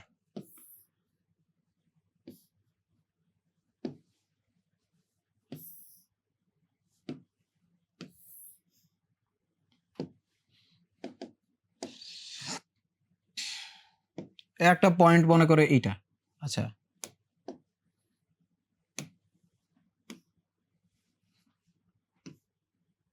ঠিক আছে, যে কোনো স্থানাঙ্ক সিস্টেমে, দ্বিমাত্রিক স্থানাঙ্ক সিস্টেমে আমরা দুইভাবে ব্যাখ্যা করতে পারি। আমরা একভাবে ব্যাখ্যা করতে পারি যেটা সবচেয়ে কমন, এই যে দুইটা অক্ষ আছে, এই দুইটা অক্ষ থেকে আমার এই বিন্দুটার দূরত্ব কত। ঠিক আছে, এই দুইটা অক্ষ থেকে আমার বিন্দুটার দূরত্ব কত, এটা হচ্ছে আমার এই অক্ষ থেকে দূরত্ব, আর এটা হচ্ছে আমার এই অক্ষ থেকে দূরত্ব। ঠিক আছে, এইটা এই যে ওয়াই অক্ষ থেকে দূরত্বকে আমরা এক্স স্থানাঙ্ক বলি, আর এক্স অক্ষ থেকে দূরত্বকে আমরা ওয়াই স্থানাঙ্ক বলি। তারপরে আমরা এক্স কমা ওয়াই এইভাবে লিখতে পারি। এটা হচ্ছে কার্তেশিয়ান সিস্টেম আর কি। ঠিক আছে, কার্তেশিয়ান সিস্টেমে এইভাবে আমরা অবস্থানটা ব্যাখ্যা করতে পারি। তার মানে দুই অক্ষ থেকে লম্ব দূরত্ব কত, এইভাবে আমরা ব্যাখ্যা করতে পারি। আরেকটা আমরা ব্যাখ্যা করতে পারি, সেটা হচ্ছে এই অক্ষ না দিয়ে আমরা হচ্ছে এই সেন্টারকে, এই দুইটা অক্ষের যে ছেদবিন্দুটা আছে, মূল বিন্দু, ঠিক আছে, অরিজিন, ওইটা থেকে আমরা ক্যালকুলেট করতে পারি। ঠিক আছে, এইটা থেকে আমরা ক্যালকুলেট করতে পারি। তো এইটা থেকে ক্যালকুলেট করলে দেখো, এখান থেকে তোমার এই কেন্দ্র থেকে যে দূরত্বটা আছে, এইটা দিয়ে আমরা ব্যাখ্যা করতে পারি এই কেন্দ্র থেকে কত দূরত্ব আছে এবং এটা কত কোণ তৈরি করতেছে এক্স অক্ষের সাথে থিটা। ঠিক আছে, আর এবং থিটা এটা দিয়ে আমরা অবস্থানটা ব্যাখ্যা করতে পারি, আর এবং থিটা এইটা দিয়ে আমরা অবস্থান ব্যাখ্যা করতে পারি। ঠিক আছে, কখনো এটা ইউজ করা হবে, কখনো এটা ইউজ করা হবে। ঠিক আছে, এটা হচ্ছে কার্তেশিয়ান সিস্টেম, এটা হচ্ছে পোলার সিস্টেম, পোলার কোঅর্ডিনেট সিস্টেম, আর এটা হচ্ছে কার্তেশিয়ান কোঅর্ডিনেট সিস্টেম। ঠিক আছে, এখন কোন একটা জিনিস যখন বৃত্তাকার হয় বা বৃত্তাকার হবে, একটা বৃত্তের জন্য যদি আমরা চিন্তা করি, একটা বৃত্তের জন্য এই পোলার সিস্টেমটা হচ্ছে ফিট বৃত্তের জন্য, কারণ বৃত্তের উপরে যে কোনো বিন্দুর অবস্থান, মনে করো এখানের মধ্যে বৃত্তের উপরে আমরা যদি নেই, এখানে থেকে, ঠিক আছে? এই বৃত্তের উপরে দেখো শুধুমাত্র ব্যাসার্ধ সেম থাকে, বৃত্তের উপরে কিন্তু ব্যাসার্ধ সেম থাকে, শুধুমাত্র কোণটা পরিবর্তন হয়, তাই না? তো বৃত্তের উপরে যে কোনো বিন্দুর অবস্থান আমরা হচ্ছে কোন সিস্টেমের মাধ্যমে ইজিলি ব্যাখ্যা করতে পারি? পোলার সিস্টেমের মাধ্যমে। তো পোলার সিস্টেমটা হচ্ছে বৃত্তাকার কোনো জিনিস হলে ওই ক্ষেত্রে আমাদের বেশি সুটেবল। তো এটা এত কেন বলতেছি? কারণ হচ্ছে আমরা হচ্ছে এই যে ইলেকট্রনের অবস্থানটা নিউক্লিয়াস থেকে ব্যাখ্যা করতে চাই। ঠিক আছে? ইলেকট্রনের অবস্থানটা এক্স ওয়াই জেড, এখন এক্স ওয়াই জেড অক্ষ তুমি আঁকবা কোথায় আর কি? ঠিক আছে? এক্স ওয়াই জেড অক্ষটা তুমি কিভাবে আঁকবা? এর থেকে ভালো যে আমরা নিউক্লিয়াসকে রেফারেন্স হিসেবে ধরি। ঠিক আছে? আমরা হচ্ছে এক্স ওয়াই জেড অক্ষ, ইলেকট্রনের জন্য তোমার এক্স ওয়াই জেড অক্ষ এখন তুমি কি ধরবা? এখন ওইটা ধরার থেকে তুমি হচ্ছে এই নিউক্লিয়াস আছে না? নিউক্লিয়াসকে আমরা কেন্দ্র ইয়াতে ধরি, মূল বিন্দুতে ধরি, নিউক্লিয়াসটা মূল বিন্দুতে আছে, ওইটার সাপেক্ষে আমরা অবস্থানটা ব্যাখ্যা করি। নিউক্লিয়াস থেকে ইলেকট্রনের দূরত্ব হচ্ছে আর অন্যান্য যে থিটাগুলো আছে ওইটা দিয়ে আমরা অবস্থানটা যদি ব্যাখ্যা করি তাহলে আরো ইজিলি আমরা হচ্ছে ইলেকট্রনের অবস্থানটা বুঝতে পারবো। তো অ্যাকচুয়ালি হচ্ছে সাই এর এক্স ওয়াই জেড, আচ্ছা এইখানের মধ্যে তো এই যে এটার অবস্থান মনে করো পজিশন আমরা এক্স এবং ওয়াই দিয়ে ব্যাখ্যা করছি, আর এইখানে পজিশনটা আমরা মূলত আর এবং থিটা দিয়ে ব্যাখ্যা করছি, আর এবং থিটা দিয়ে ব্যাখ্যা করছি। এখন এটা হচ্ছে দ্বিমাত্রিক সিস্টেম। যদি ত্রিমাত্রিক হইতো, মনে করো ত্রিমাত্রিক হলে এক্স ওয়াই জেড থাকতো, আর ত্রিমাত্রিক হইলে এটা হইতো হচ্ছে আর থিটা আর একটা অ্যাঙ্গেল আসতো ফাই, আর একটা অ্যাঙ্গেল আসতো কি ফাই। কেন্দ্র থেকে দূরত্ব তো সেম থাকতো কিন্তু আরেকটা অ্যাঙ্গেল লাগতো আর কি, আরেকটা অ্যাক্সিসের কারণে আরেকটা অ্যাঙ্গেল লাগতো আমার অবস্থানটা কমপ্লিটলি বোঝানোর জন্য। ঠিক আছে? তো আমরা হচ্ছে মূলত এইটা আমরা হচ্ছে এই যেহেতু পরমাণুর জন্য নিউক্লিয়াসের সাপেক্ষে অবস্থানটা ব্যাখ্যা করতে চাই, সেহেতু আমরা হচ্ছে এই পোলার কোঅর্ডিনেট সিস্টেমটা বেশি প্রেফার করি, পোলার কোঅর্ডিনেট সিস্টেমটা বেশি প্রেফার করি। তো আমরা হচ্ছে একটু স্ফেরিক্যাল বা গোলাকার যে কোঅর্ডিনেট সিস্টেম আছে সেটা একটু দেখব। মানে একটু আগে বলছি যে ত্রিমাত্রিক সিস্টেমে আমরা মনে করো কোনো একটা বিন্দুর অবস্থান এক্স ওয়াই জেড দ্বারা বুঝাইতে পারি, আবার আমরা কি দ্বারা বুঝাইতে পারি? আর থিটা ফাই দ্বারাও বুঝাইতে পারি, এটা দ্বারাও বুঝাইতে পারি। ঠিক আছে? আর থিটা ফাই দ্বারাও বুঝাইতে পারি। তো এখানের মধ্যে আরটা কি বুঝায়, থিটাটা কি বুঝায়, ফাইটা কি বুঝায় আমরা এখানে একটু দেখার চেষ্টা করব। তো এইখানের মধ্যে দেখো এইটা হচ্ছে আমার অরিজিন, এটা মনে করো আমার 0 0 0 বিন্দুটা। ঠিক আছে? এটা হচ্ছে আমার অরিজিন। তো এইখানের মধ্যে দেখো এইটা হচ্ছে আমার বিন্দুটা। ঠিক আছে? এই বিন্দুর অবস্থানটা আমরা বের করার চেষ্টা করতেছি। দেখো তাহলে এই কেন্দ্র থেকে এটা কত দূরত্বে আছে? এইটা হচ্ছে আর। ঠিক আছে? এইটা হচ্ছে আর। ওকে, কেন্দ্র থেকে এটা কত দূরত্বে আছে সেইটা হচ্ছে আর। ওকে, তো এখন দেখো এই আর এর মান যদি আমি বাড়াই কমাই তাহলে কেন্দ্র থেকে এটা দূরত্ব বাড়বে অথবা কমবে। তো আমরা যদি যাই, তো এইখানের মধ্যে দেখো আর এর মান যদি আমি কমাইতে থাকি, দেখো এটা নিচে নামা শুরু করবে, তাই না? এটা নিচে নামতেছে। তো আর এর মান যত বৃদ্ধি করব তত হচ্ছে এটা মান তত এটা কেন্দ্র থেকে দূরে যাইতে থাকবে। আর এর মান যত কমাবো তত এটা কেন্দ্রের কাছে আসা শুরু করবে। আচ্ছা, আরেরটা ইজি। ঠিক আছে? আর এর অবস্থানটা ইজি। এখন আমরা অন্য অ্যাঙ্গেলগুলো একটু চেঞ্জ করি। ঠিক আছে? এখন আমরা হচ্ছে অন্য অ্যাঙ্গেলটা চেঞ্জ করি। ঠিক আছে? তো এখানের মধ্যে আমরা কি নিয়ে আলোচনা করতেছিলাম সেটা হচ্ছে থিটা আর ফাই। ওকে? আমরা একটু আরেকটু যাই। তো এখানের মধ্যে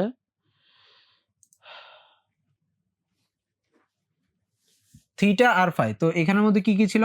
আর, থিটা আর ফাই। তো এখন থিটা নিয়ে একটু আলোচনা করব। থিটাটা পরিবর্তন করলে এই বিন্দুটার কি পরিবর্তন হয় এটা একটু দেখো। ঠিক আছে? খেয়াল রাখবা কেন্দ্র থেকে আর যদি চেঞ্জ না করা হয় তাহলে এটা দূরত্ব চেঞ্জ হবে না। ঠিক আছে? ওকে, তাহলে আমরা যদি এখন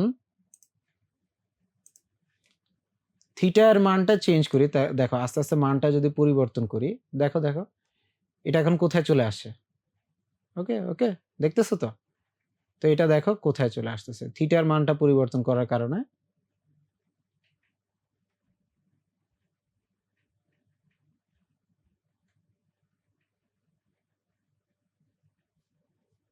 ওকে, তো আমরা একটা মান নেই, তার মানে এই থিটাটা বেসিক্যালি হচ্ছে তোমার এই জেড অক্ষের সাথে কি অবস্থানে আছে সেটা ব্যাখ্যা করে। এই থিটাটা এখানে আমরা যদি দেখি, এই যে এখানের মধ্যে যে থিটা, ঠিক আছে, এই থিটাটা জেড অক্ষের সাথে কি অবস্থানে আছে সেইটা ব্যাখ্যা করে। ঠিক আছে, এই জেড অক্ষের সাথে কত কোণ তৈরি করতেছে এইটা ব্যাখ্যা করে হচ্ছে থিটা। ঠিক আছে, আমরা যত থিটা বাড়াবো দেখো জেড অক্ষের থেকে বিন্দুটা তত দূরে যেতে থাকবে। ঠিক আছে, জেড অক্ষ থেকে বিন্দুটা তত দূরে যেতে থাকবে। তো আমরা হচ্ছে যত জেড অক্ষ থেকে দূরে যেতে থাকবো, দেখো থিটার মানটা যদি আস্তে আস্তে বাড়াইতে থাকি, জেড অক্ষ থেকে দূরে যাইতে থাকলে দূরে যাইতে থাকবো। ঠিক আছে, জেড অক্ষ থেকে দূরে যেতে থাকবো। আচ্ছা, তোমরা হচ্ছে এইখানের মধ্যে একটু উল্টা করে দেওয়া আছে, আমি থিটার ফাইটা এখানে হচ্ছে উল্টা করে আছে, তো এটা নিয়ে চিন্তা করো না। আপাতত আমরা দেখতেছি যে থিটাটা কি ব্যাখ্যা করে, থিটাটা ব্যাখ্যা করে হচ্ছে জেড অক্ষ থেকে বিন্দুটা কত দূরত্বে আছে। ঠিক আছে, জেড অক্ষ থেকে বিন্দুটা কত কৌণিক দূরত্বে আছে জেড অক্ষ বরাবর। ঠিক আছে, জেড অক্ষ থেকে কত কৌণিক দূরত্বে এটা অবস্থান করতেছে। তাহলে জেড অক্ষ থেকে অবস্থানটা আমরা বুঝি হচ্ছে থিটা দ্বারা। আরেকটা কোণ আছে ফাই। ঠিক আছে, এখন ফাই যদি চেঞ্জ করি তাহলে দেখো কি হবে। ওকে, তাহলে দেখো এটা হচ্ছে এইভাবে চেঞ্জ হচ্ছে, তার মানে এক্স অক্ষ থেকে এটা কত দূরে আছে সেটা বোঝাচ্ছে, এক্স অক্ষ থেকে কত কৌণিক দূরত্বে আছে সেটা বোঝাচ্ছে। ফাইটা হচ্ছে কি বোঝাচ্ছে, এক্স অক্ষ থেকে কত কৌণিক দূরত্বে আছে সেটা বোঝাচ্ছে। তো আমি যদি এটার একটা ভ্যালু নেই, এই যে দেখো এখানের মধ্যে আমি এখন কার জন্য আলোচনা করতেছি হচ্ছে ফাই এর জন্য। তো থিটাটা হচ্ছে জেড এক্সিসের সাথে কত অ্যাঙ্গেল তৈরি করে, জেড এক্সিসের সাথে অ্যাঙ্গেলটা, আর ফাইটা হচ্ছে এক্স এক্সিসের সাথে অ্যাঙ্গেল। ঠিক আছে, এক্স অক্ষের সাথে কত কোণ তৈরি করতেছে দেখা গেছে। তো এই বিন্দুটা এক্স অক্ষের সাথে এই যে এই কোণটা তৈরি করে, এটা হচ্ছে আমাদের ফাই। ঠিক আছে, এইটা হচ্ছে আমাদের ফাই। ওকে, এইটা হচ্ছে আমাদের ফাই। তো ফাই এর জন্য তাহলে আশা করি বুঝতে পারলা। এখানের মধ্যে তাহলে আমি যদি একটু সামারি করি, আমার আর হচ্ছে কেন্দ্র থেকে দূরত্ব,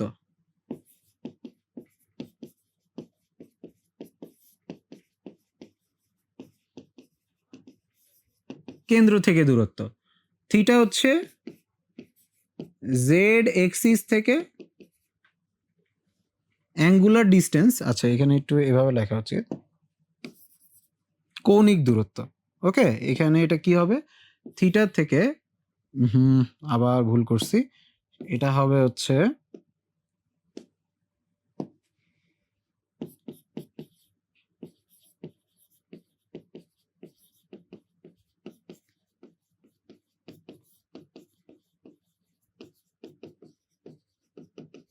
জেড অক্ষ থেকে কত কৌণিক দূরত্বে আছে সেটা হচ্ছে থিটা, আর ফাইটা হচ্ছে এক্স অক্ষ থেকে।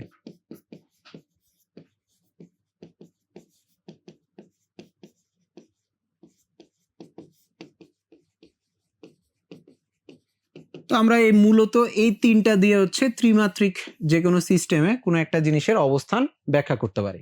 ঠিক আছে, তো এইটা হচ্ছে আশা করি বুঝতে পারছো।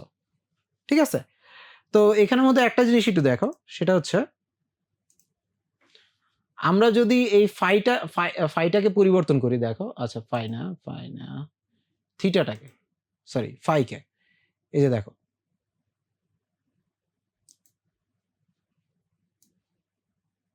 এখানে ফাই এর ভ্যালু ছিল 0, এক্স অক্ষের সাথে কোণ ছিল 0, এখানে এক্স অক্ষের সাথে কোণ ছিল 0, আস্তে আস্তে আমি বাড়াচ্ছি, এক্স অক্ষের সাথে কোণ বাড়তেছে, এখন এক্স অক্ষের সাথে কোণ কত 360, 0 এবং 360 দুইটা কিন্তু পজিশন সেম, 0 এবং 360 দুইটা পজিশন কি সেম। তার মানে এই যে থিটার ভ্যালুটা, ঠিক আছে, এই থিটার ভ্যালুটা এইখানের মধ্যে যে থিটাটা আছে, সরি ফাই ভ্যালুটা আছে, এই ফাই এর ভ্যালুটা হচ্ছে 0 থেকে বড় হবে আর 360 থেকে ছোট হবে। ঠিক আছে, কোনগুলা 0 থেকে 360 পর্যন্ত হবে, অথবা আমরা যদি এইভাবে লিখতে পারি রেডিয়ান আকারে লিখলে 0 থেকে 2 পাই এর মধ্যে হবে। ওকে, তো এটা একটু মাথায় রেখো। স্থানাঙ্ক সিস্টেমটা দেখার পরে এখন আমরা তাহলে এই যে আমাদের সাই ফাংশনটা আছে, এটা হচ্ছে এক্স ওয়াই জেড না দিয়ে আমরা যখন এটা সলভ করব হাইড্রোজেনের জন্য, যেহেতু আমরা কেন্দ্রের সাপেক্ষে অবস্থানগুলো বোঝার চেষ্টা করতেছি, আমার বেটার হবে আমরা হচ্ছে আর থিটা ফাই এগুলো ইউজ করি। ঠিক আছে, আর থিটা ফাই এর মাধ্যমে যদি করি তাহলে আমাদের বেটার হবে। ওকে, তাহলে আমরা এটা সমাধান করব। এটা সমাধান করার পরে, সমাধান করার জন্য আমাদের কি লাগবে? আমাদের লাগবে হচ্ছে এই বিভব শক্তিটা লাগবে। বিভব শক্তি কত? বিভব শক্তি হচ্ছে মনে করো হচ্ছে এখানের মধ্যে নিউক্লিয়াস আর এর থেকে একটা নির্দিষ্ট দূরত্বে তোমার ইলেকট্রন আছে। তো এদের মধ্যবর্তী দূরত্ব হচ্ছে, নিউক্লিয়াস থেকে ইলেকট্রনের মধ্যবর্তী দূরত্ব মনে করো হচ্ছে আর। ঠিক আছে, তো আর হইলে এদের মধ্যে বিভব শক্তিটা কত হবে? বিভব শক্তি হচ্ছে V equal to minus 1/4πε0 into এই হাইড্রোজেনের জন্য নিউক্লিয়াসে চার্জ থাকে প্লাস ই, আর তোমার ইলেকট্রনের জন্য হচ্ছে মাইনাস ই, ওই জন্য আগে মাইনাস আসছে, তো ই স্কোয়ার বাই আর। এটা হচ্ছে বিভব শক্তি। ঠিক আছে, এটা আমরা আগেও দেখছি। তো এই মানটা আমাদের এখানে বসাইতে হবে। তো এই বিভব শক্তির মানটা কি শুধুমাত্র আর এর উপর নির্ভর করে?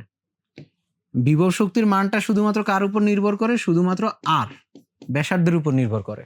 ঠিক আছে, তো এইখানের মধ্যে আমাদের যে ওয়েভ ফাংশনটা আছে না, এই ওয়েভ ফাংশনটা কে আমরা হচ্ছে তিনটা চলক দিয়ে না ব্যাখ্যা করে দুইটা আলাদা মনে করো এই তিনটা চলককে আলাদা করে তিনটা সমীকরণ হিসেবে চিন্তা করতে পারি। মানে আমি যেটা বলতেছি আর কি, এইখানের মধ্যে দেখো বিভব শক্তিটা শুধুমাত্র নির্ভর করে আর এর উপরে। তাহলে বিভব শক্তি যার উপর নির্ভর করে তার জন্য একটা ফাই আর আমরা পাই, আর বিভব শক্তি কার উপর নির্ভর করে না, থিটা এবং ফাই এর উপরে। এই দুইটাকে আলাদা করে আরেকটা আমরা ইকুয়েশন সলভ করতে পারি। মানে তিনটা চলক থাকলে ইকুয়েশন সলভ করা খুবই কঠিন হয়ে যায়। এর থেকে ভালো হয় আমরা যদি একটা চলক বা দুইটা চলক নিয়ে কাজ করি। ঠিক আছে, তো এই জন্য আমরা হচ্ছে এই তিনটা চলককে ভাগ করে এরকম একটা অথবা দুইটা চলককে ভাগ করে নিই। ঠিক আছে, তো এইটাকে হচ্ছে তার মানে আমাদের যে ওয়েভ ফাংশনটা আছে এটা দুইটা ভাগে ভাগ হয়ে যায়। একটা হচ্ছে এই আর অংশ যেখানে শুধুমাত্র হচ্ছে ব্যাসার্ধ আছে, আর একটা হচ্ছে এই অ্যাঙ্গুলার অংশ। ঠিক আছে, একটা হচ্ছে দূরত্ব নিয়ে আলোচনা মানে হিসাব নিকাশ, আর একটা হচ্ছে কোণ নিয়ে হিসাব নিকাশ। ঠিক আছে, দূরত্বের হিসাবটা আলাদা, কোণের হিসাবটা আলাদা করে ফেলছি আমরা। ওকে, তার মানে আমাদের যে ওয়েভ ফাংশন আছে এটা এখন আমরা দুইটা টুকরা করে ফেলছি। ঠিক আছে, দুইটা টুকরা করে ফেলছি। এইটাকে আমরা বলি হচ্ছে রেডিয়াল ওয়েভ ফাংশন। এখানে যেহেতু শুধু ব্যাসার্ধ আছে তো এটার নাম হচ্ছে রেডিয়াল ওয়েভ ফাংশন। আর এটার নাম হচ্ছে যেখানে শুধু কোণগুলো আছে এটাকে বলা হয় angular wave function. Angular wave function. ঠিক আছে, তো সমাধান করার সময় আমরা হচ্ছে মূলত এই দুইটা মনে করো দুইটা আলাদা আলাদা সমীকরণ সমাধান করে এই দুইটা বের করি, তারপরে গুণ করে এই পুরোটা পাই। ব্যাপারটা বোঝা গেছে? গুণ করে আমরা এই পুরো ইকুয়েশনটা পাই। ওকে, তো তোমাদের কাছে যদি কোশ্চেন থাকে যে কেন আমরা এরকম আলাদা আলাদা দুইটা ওয়েভ, এই একটা পুরা বড় ওয়েভ ফাংশন কেন দুইটা আলাদা আলাদা ভাগে ভাগ করলাম, কারণ হচ্ছে যাতে ইজিলি আমরা হচ্ছে সমীকরণগুলো সলভ করতে পারি, আর কোনো কারণ নাই। ঠিক আছে, তো এই রেডিয়াল ওয়েভ ফাংশন আর অ্যাঙ্গুলার ওয়েভ ফাংশন এই দুইটা অংশ আছে। পুরো ওয়েভ ফাংশনে রেডিয়াল একটা অংশ আছে আর অ্যাঙ্গুলার একটা অংশ আছে। ঠিক আছে, এই যে এই ওয়েভ ফাংশন সমাধান করার পরে, এই ইকুয়েশনটা সমাধান করার পরে আমরা যে ওয়েভ ফাংশনটা পাবো, এই ওয়েভ ফাংশনটা আসবে হচ্ছে আমাদের একটা রেডিয়াল অংশ আর একটা হচ্ছে একটা অ্যাঙ্গুলার অংশ। ঠিক আছে, radial wave function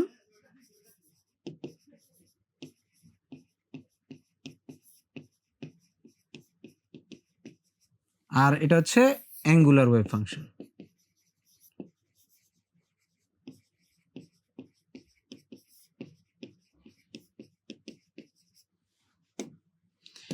radial wave function মূলত হচ্ছে দুইটা জিনিস ব্যাখ্যা করে। একটা হচ্ছে সাইজ ইলেকট্রন যে কতটুকু জায়গার মধ্যে থাকবে, একটা নির্দিষ্ট শক্তির মধ্যে যখন ইলেকট্রনের থাকবে, একটা নির্দিষ্ট শক্তিতে ইলেকট্রন কতটুকু জায়গার মধ্যে থাকবে, কত বড় জায়গার মধ্যে থাকবে, সেইটা হচ্ছে এই রেডিয়াল ওয়েভ ফাংশন ব্যাখ্যা করে। ঠিক আছে, আর অ্যাঙ্গুলারটা মূলত শেপ নিয়ে চিন্তা ভাবনা করে।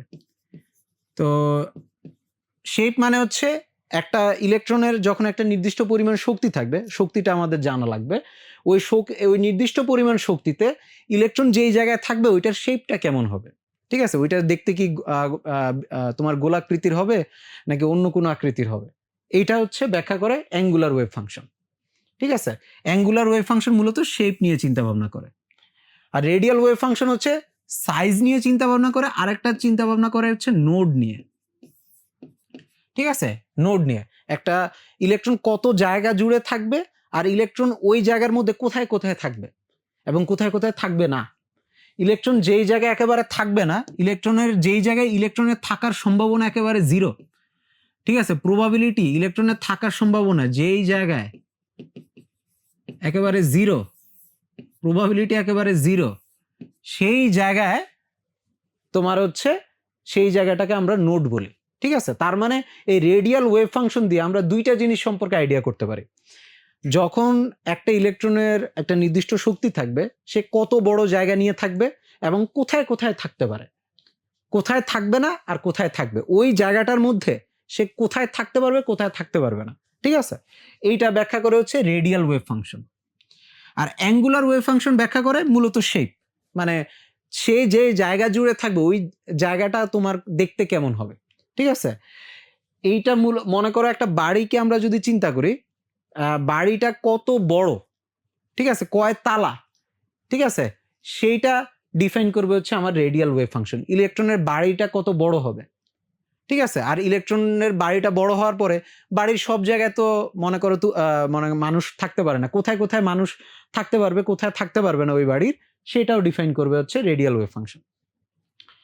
যেমন মনে করো একটা বাড়ির গ্রাউন্ড ফ্লোরে, ঠিক আছে, সাধারণত গাড়ি রাখার জায়গা থাকে, অনেক সময় মানুষও থাকে, তবে মূলত ওইখানে গাড়ি রাখার জায়গা থাকে, তো ওইখানে মানুষ থাকে না, তো ওই জিনিসগুলা ব্যাখ্যা করা থাকে। তো এরকম ইলেকট্রনের যে বাড়িটা আছে ওই বাড়িটা কত বড় হবে এবং ওই বাড়ির কোন জায়গায় ইলেকট্রন থাকতে পারবে সেইটা ব্যাখ্যা করবে হচ্ছে রেডিয়াল ওয়েভ ফাংশন। আর অ্যাঙ্গুলার ওয়েভ ফাংশন হচ্ছে ইলেকট্রনের বাড়িটা দেখতে কেমন হবে সেটা ব্যাখ্যা করবে। ঠিক আছে, তো একটা নির্দিষ্ট শক্তির জন্য এই দুইটা জিনিস অ্যাকচুয়ালি ইলেকট্রনের যেই জিনিসটা ব্যাখ্যা করে সেটা হচ্ছে অরবিটাল। অরবিটাল, এখন আমরা ইলেকট্রনের অরবিট ব্যাখ্যা না করে ইলেকট্রনের অরবিটাল ব্যাখ্যা করতেছি। অরবিটালটা কি, যেই জায়গায় ইলেকট্রনটা থাকতে পারে, একটা নির্দিষ্ট শক্তির ইলেকট্রন যেই জায়গায় ইলেকট্রনটা থাকবে ওইটার ব্যাখ্যাটা। ঠিক আছে, একটা নির্দিষ্ট শক্তির ইলেকট্রন যতটুকু জায়গা থাকবে ওই জায়গার মধ্যে কোন জায়গা থাকবে থাকবে না, এবং ওই জায়গার মধ্যে হচ্ছে কি কোন শেপে থাকবে, সেইটা হচ্ছে অরবিটাল। অরবিটাল দিয়ে ব্যাখ্যা করা হয়। ঠিক আছে, সেইটা হচ্ছে অরবিটাল দিয়ে ব্যাখ্যা করা হয়। তো এখন আমরা হচ্ছে এই সমীকরণটা সমাধান করার পরে আমরা অনেকক্ষণ ধরে এই সমীকরণটা হাইড্রোজেনের জন্য দেখছি, এটা সমাধান করতে আই থিঙ্ক 10-20 পেজ লাগে। ঠিক আছে, তোমাদের খাতার 10-20 পেজ না, একেবারে তোমার বইয়ের 10-20 পেজ। ঠিক আছে, লাইক খুবই বড় একটা তোমার সমাধান। তো এই জন্য হচ্ছে তোমরা যদি ফিজিক্স নিয়ে ডেডিকেটেড পড়াশোনা না করো তাহলে হচ্ছে এইটার সমাধান তোমার কখনো করাও লাগবে না। ঠিক আছে, করতে গেলেও দেখবা যে একেবারে অবস্থা টাইট হয়ে যাবে। ঠিক আছে, তো মানে এটা যতটা না ফিজিক্স তার থেকে বেশি ম্যাথমেটিক্স আর কি। ওকে, তো আমরা মোটামুটি বুঝলাম যে হাইড্রোজেনের ওয়েভ ফাংশনটা দেখতে ওয়েভ ইকুয়েশনটা দেখতে কেমন হবে, ওয়েভ ফাংশনটা দেখতে কেমন হবে। ওয়েভ ফাংশনের দুইটা পার্ট আছে, রেডিয়াল আর অ্যাঙ্গুলার। রেডিয়ালটা কি বুঝাবে, অ্যাঙ্গুলারটা কি বুঝাবে। ঠিক আছে, ওকে, একটা নির্দিষ্ট শক্তির ইলেকট্রন কতটুকু জায়গা এবং কোথায় থাকবে এবং কোন শেপ হবে তার, সেইটা আমরা ব্যাখ্যা করে আর কি। তো এখন এটা হচ্ছে সমাধান, ভয় পাওয়ার কোনো কারণ নেই। এই যে এখানের মধ্যে দেখো ওই আগের ইকুয়েশন, ভয় পাইলে পাইতে পারো, অসুবিধা নেই। এখন আমি এই যে আমার ওয়েভ ফাংশন, ঠিক আছে, এই যে আমার ওয়েভ ফাংশন, এটা হচ্ছে আমার ওয়েভ ফাংশন। এটা দুইটা অংশ, একটা হচ্ছে রেডিয়াল অংশ আর একটা হচ্ছে অ্যাঙ্গুলার অংশ। তো এই যে রেডিয়াল অংশটা এত বড় আর অ্যাঙ্গুলার অংশটা এত বড়, আলহামদুলিল্লাহ। ঠিক আছে, কি জন্য সমাধান করতে 10 পেজ লাগে আশা করি বুঝতে পারছো। ঠিক আছে, মানে এই সলিউশনগুলা দেখো। ঠিক আছে, সলিউশনগুলা দেখো, একটু তাকাও, একটু পজ করো, একটু তাকাও, দেখো যে এটার মধ্যে কি আছে না আছে। ওকে, আমি একটু পরে বলতেছি এখানের মধ্যে কি আছে না আছে, তবে একটু তাকাও যে আচ্ছা এখানের মধ্যে কি আছে, ইকুয়েশনটা এত বড় কেন। ওকে, তো যদি তোমাদের দেখা হয় তাহলে এখন আমি একটু আসি। এইখানের মধ্যে কয়েকটা জিনিস আছে। দেখো এই রেডিয়াল যে ইকুয়েশনটা আছে, রেডিয়াল ওয়েভ ফাংশন, এখানের মধ্যে তো আর আছে। দেখো এই যে এখানে আর আছে, এইখানে আর আছে, কোনো অ্যাঙ্গেল নাই, থিটা ফাই এখানে নাই, এখানে থিটা ফাই এর কোনো কাজ নাই, থিটা ফাই আলাদা জায়গায় আছে। তো আর এইখানে আছে, এই কয়েক জায়গায় আর আছে। আর ছাড়া অন্য কিছু আছে? দেখো আর ছাড়া কিছু ধ্রুবক আছে। একটা ধ্রুবক আছে, সেটা হচ্ছে এই যে এ নট। এ নটটা তুমি অনেক জায়গায় দেখবা, এ নট। এ নটটা হচ্ছে অ্যাকচুয়ালি একটা ধ্রুবক মান, সেটা হচ্ছে বোর রেডিয়াস। এ নট মানে হচ্ছে বোর রেডিয়াস, এ নট মানে হচ্ছে বোর রেডিয়াস।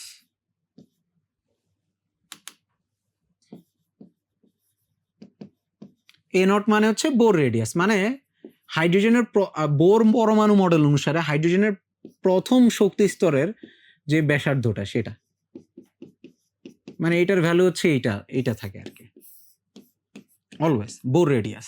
ঠিক আছে, এটা কনস্ট্যান্ট। এ নট নিয়ে আমরা চিন্তা না করি। ঠিক আছে, আর কি বিষয় নিয়ে চিন্তা করব না, সেটা হচ্ছে আপাতত এই পুরা সমীকরণের মধ্যে এই অংশটা হচ্ছে ওই এই অংশটার কাজ হচ্ছে এই যে নোড নিয়ে, এখানে আমি বলছি না যে ইলেকট্রন কোথায় থাকবে থাকবে না, সেটা হচ্ছে এই অংশটা নির্ধারণ করবে। ঠিক আছে, এই অংশটা নির্ধারণ করবে। এটা একটা ফাংশন। ঠিক আছে, এটা একটা ফাংশন। এটা নিজের এটার তোমার হচ্ছে এখানের মধ্যে বিভিন্ন রকম এটা হইতে পারে, এটা নিয়ে একটু পরে আলোচনা করতেছি, এটা তোমাদের চিন্তা থেকে বাদ দাও। তাহলে আমরা হচ্ছে এইটুকুর মধ্যে ফোকাস করি। ঠিক আছে, এইটুকুর মধ্যে ফোকাস করি। তো এইখানের মধ্যে এই এন আছে, এন এন এন এন অনেক জায়গায় আছে, এন। আচ্ছা এন আছে, এনটা কি, এনটা কি এখানের মধ্যে, তার মানে এন আছে, তার মানে আর ছাড়াও এখানে এন আছে। আরেকটা জিনিস আছে, সেটা হচ্ছে এল আছে, এল এল এল আছে।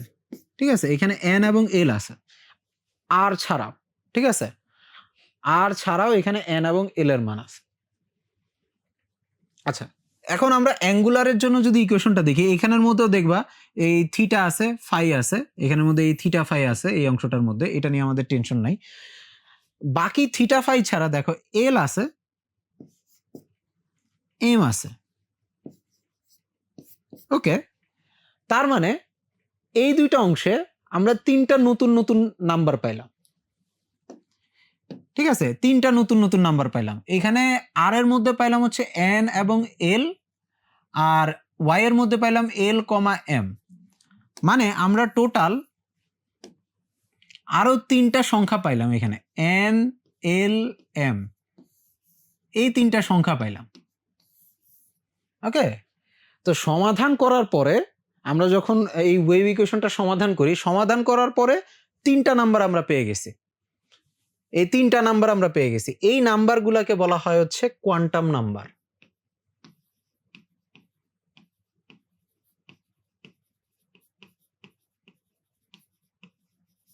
এই নাম্বারগুলোকে কি বলা হয়? Quantum number. ঠিক আছে, ভয় পাওয়ার কোনো কারণ নেই, কোয়ান্টাম নাম্বার নিয়ে আমরা মূলত আলোচনা করব, অসুবিধা নেই।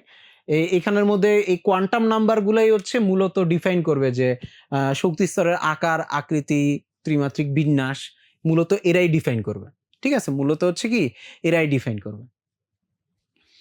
তো এই এন এল এম এর মান যদি বসাও, তাহলে আমরা হচ্ছে এই আর এর এবং ওয়াই এর এক একটা ইকুয়েশন পাই আর কি।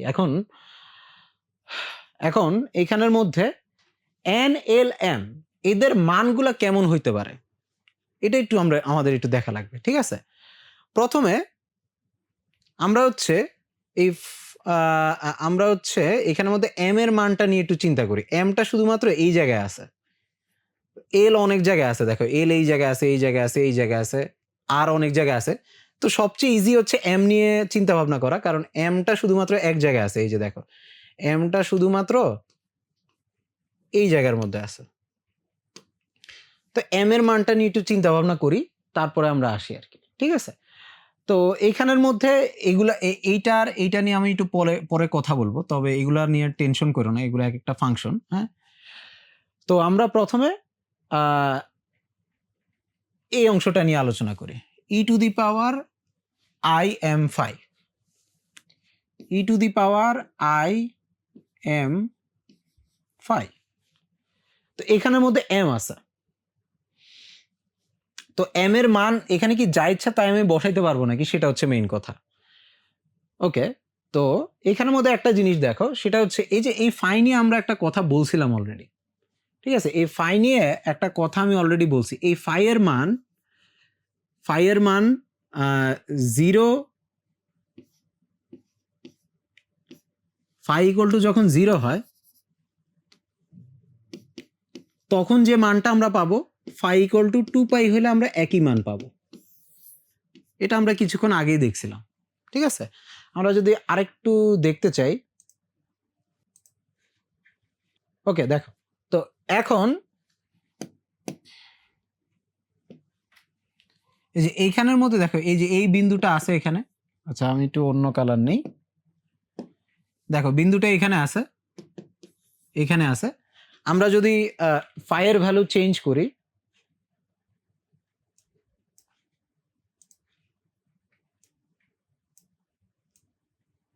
দেখো এটা ঘুরতে ঘুরতে ঘুরতে ঘুরতে 360 ডিগ্রি ঘুরাইলাম আমি, তাহলে আবার আগের জায়গায় চলে আসবে। ঠিক আছে, তার মানে একই বিন্দুতে চলে আসবে। এটা হচ্ছে একই বিন্দুতে চলে আসবে। তার মানে ফাই এর মান 0 হইলে, ফাই এর মান 0 হইলে আমরা যে মানটা পাবো, ফাই এর মান 2 পাই হলে আমরা একই মান পাবো। মানে 2 পাই হলে আমরা একই মান পাবো, মানে এটা পর্যায়বৃত্ত আকারে একই মান চলে আসে আর কি। তো আমরা এটাকে বলতে পারি হচ্ছে এই যে এখানে এই লেখাটা আছে, E to the power I M phi,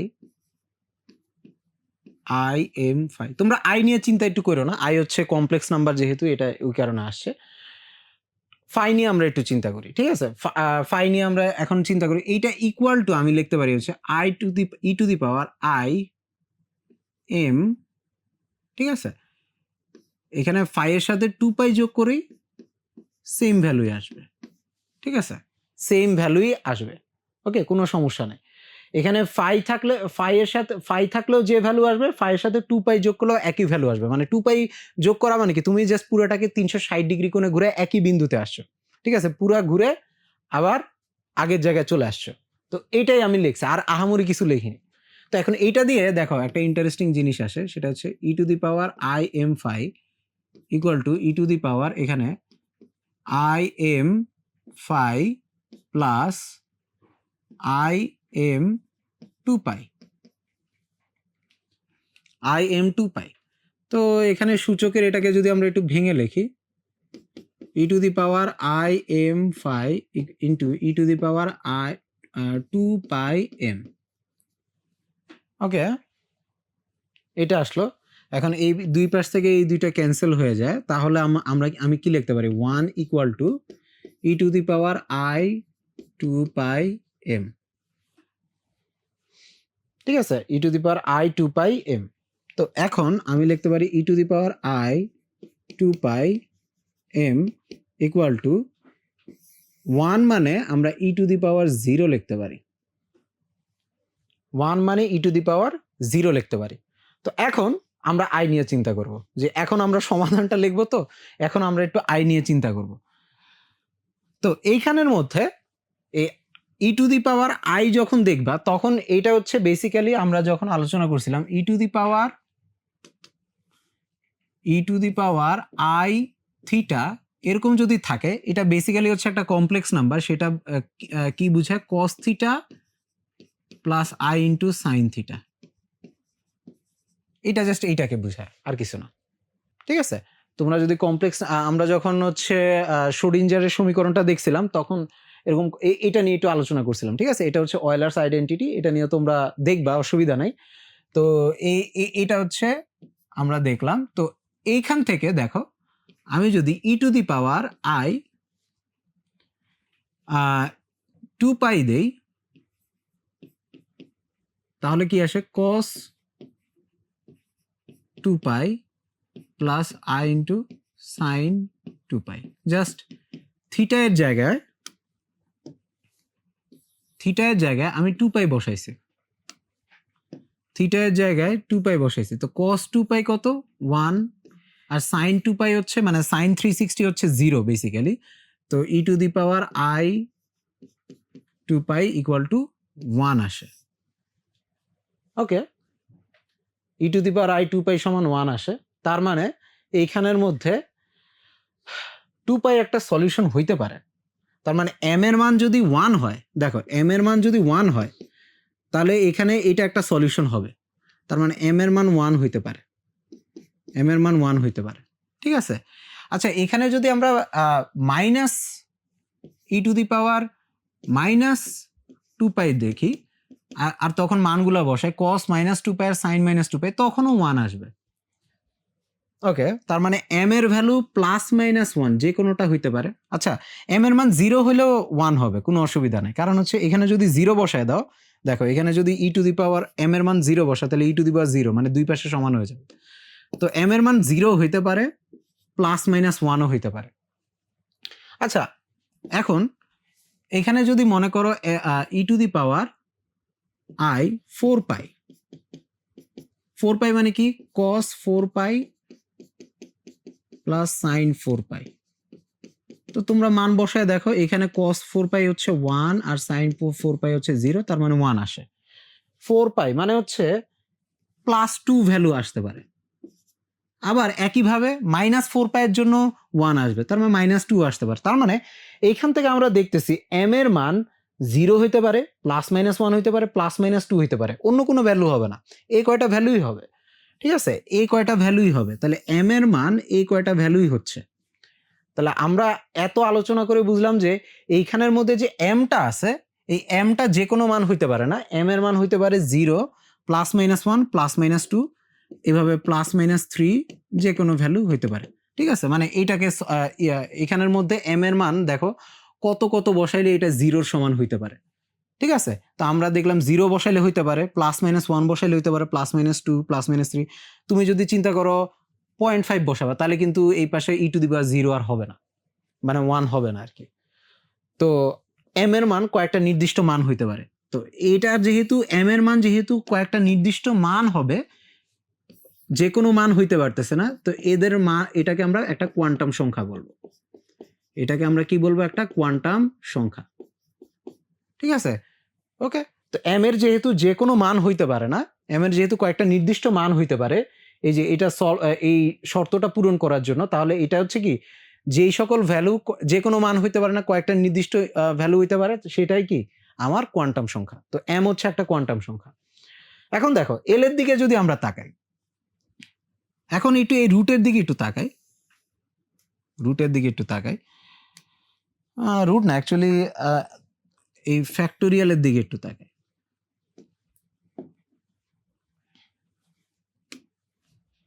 এখন দেখো এই ফ্যাক্টোরিয়ালের সমস্যাটা কি। ফ্যাক্টোরিয়াল তোমরা যদি না জানো, এখানের মধ্যে এই যে এল মাইনাস এম ফ্যাক্টোরিয়াল আছে। ঠিক আছে, এল মাইনাস এম ফ্যাক্টোরিয়াল আছে। তো ফ্যাক্টোরিয়ালের এর মানে কি? ফ্যাক্টোরিয়ালের মানে হচ্ছে, মনে করো আমি যদি লিখি 5 ফ্যাক্টোরিয়াল, 5 ফ্যাক্টোরিয়াল মানে হচ্ছে 5, 4, 3, 2, 1 পর্যন্ত। ফ্যাক্টোরিয়াল মানে বেসিক্যালি বোঝাচ্ছে যে 5 থেকে 1 পর্যন্ত সবগুলা সংখ্যার গুণফল। ঠিক আছে, এটা যদি তোমরা ম্যাথ থেকে জেনে থাকো তাহলে তো ভালোই। তো এই ফ্যাক্টোরিয়ালটার মানে হচ্ছে এইটা। তো আমি যদি 3 ফ্যাক্টোরিয়াল লিখি মানে কি 3 থেকে 1 পর্যন্ত, 3, 2, 1 ফ্যাক্টোরিয়াল। ওকে, তারপরে 2 ফ্যাক্টোরিয়াল মানে 2 into 1। তো এইভাবে আর কি ফ্যাক্টোরিয়ালের মানগুলো আসে। 0 ফ্যাক্টোরিয়াল মানে হচ্ছে 1। ঠিক আছে, এটা কিভাবে আসলো এটা তোমরা ম্যাথের থেকে জানবা, এটা একটু আলাদা করে একটু দেখা লাগে। ঠিক আছে, 0 ফ্যাক্টোরিয়াল মানে 1, কিন্তু -1 ফ্যাক্টোরিয়াল হচ্ছে পসিবল না, নট পসিবল। মানে নেগেটিভ সংখ্যার ফ্যাক্টোরিয়াল হয় না। সোজা কথা হচ্ছে নেগেটিভ সংখ্যার ফ্যাক্টোরিয়াল হয় না, নেগেটিভ সংখ্যার ফ্যাক্টোরিয়াল হয় না। নেগেটিভ সংখ্যার ফ্যাক্টোরিয়াল হয় না। তার মানে এইখানের মধ্যে দেখো এল মাইনাস এম এটা কখনো নেগেটিভ হইতে পারবে না, ঠিক আছে? এল মাইনাস এম কখনো নেগেটিভ হইতে পারবে না। তাহলে এইখানে আমরা এতক্ষণ ধরে কি আলোচনা করলাম? নেগেটিভ সংখ্যার ফ্যাক্টোরিয়াল পসিবল না, ঠিক আছে?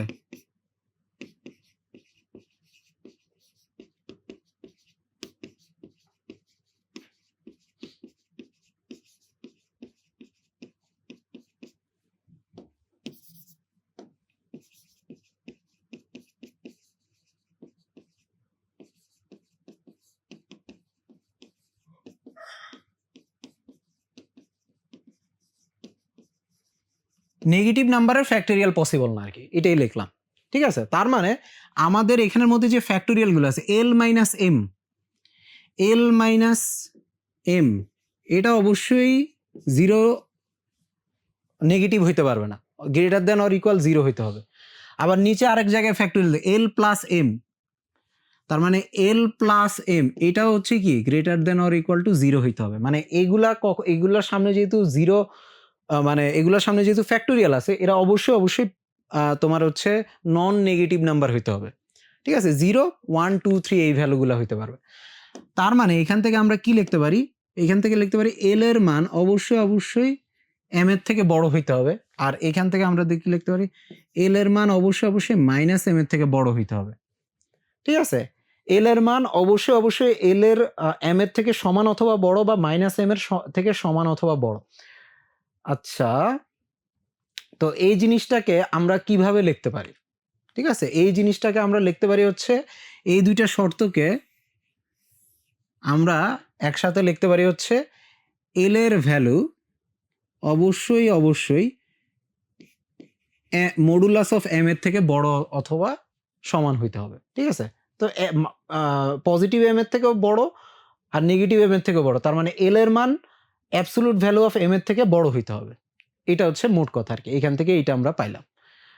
তার মানে এম এর মান যে কোনো কিছু হইতে পারবে না, এম এর মান হচ্ছে এল এর উপর নির্ভর করতেছে। এখান থেকে আমরা কি পেয়ে গেলাম? এম এর মান এল এর উপর নির্ভর করে, এম এর মান অবশ্যই, তাহলে এখান থেকে আমরা কি পাইলাম?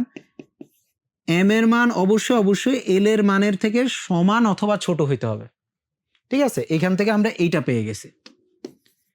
তাহলে এইখান থেকে আমরা পেয়ে গেলাম ভ্যালু অফ এম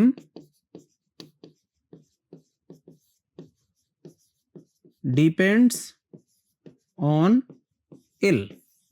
এম এর ভ্যালু এল এর ভ্যালুর উপরে ডিপেন্ড করে শুধু কি? আচ্ছা, তাহলে এম আর এল এর মধ্যে সম্পর্ক পাইলাম। আচ্ছা, আরেকটা জায়গায় ফ্যাক্টোরিয়াল আমি দেখতেছি, সেটা হচ্ছে এই জায়গায়, ঠিক আছে? N minus L minus 1 factorial. তার মানে এখান থেকে আমরা কি লিখতে পারি? যেহেতু ওই ইকুয়েশনের মধ্যে N minus L minus 1 factorial আছে, তার মানে এটা অবশ্যই গ্রেটার দেন অর ইকুয়াল 0 হইতে হবে। তো গ্রেটার দেন অর ইকুয়াল 0 মানে হচ্ছে এন গ্রেটার দেন, আচ্ছা এভাবে না লিখে এল এর জন্য লিখি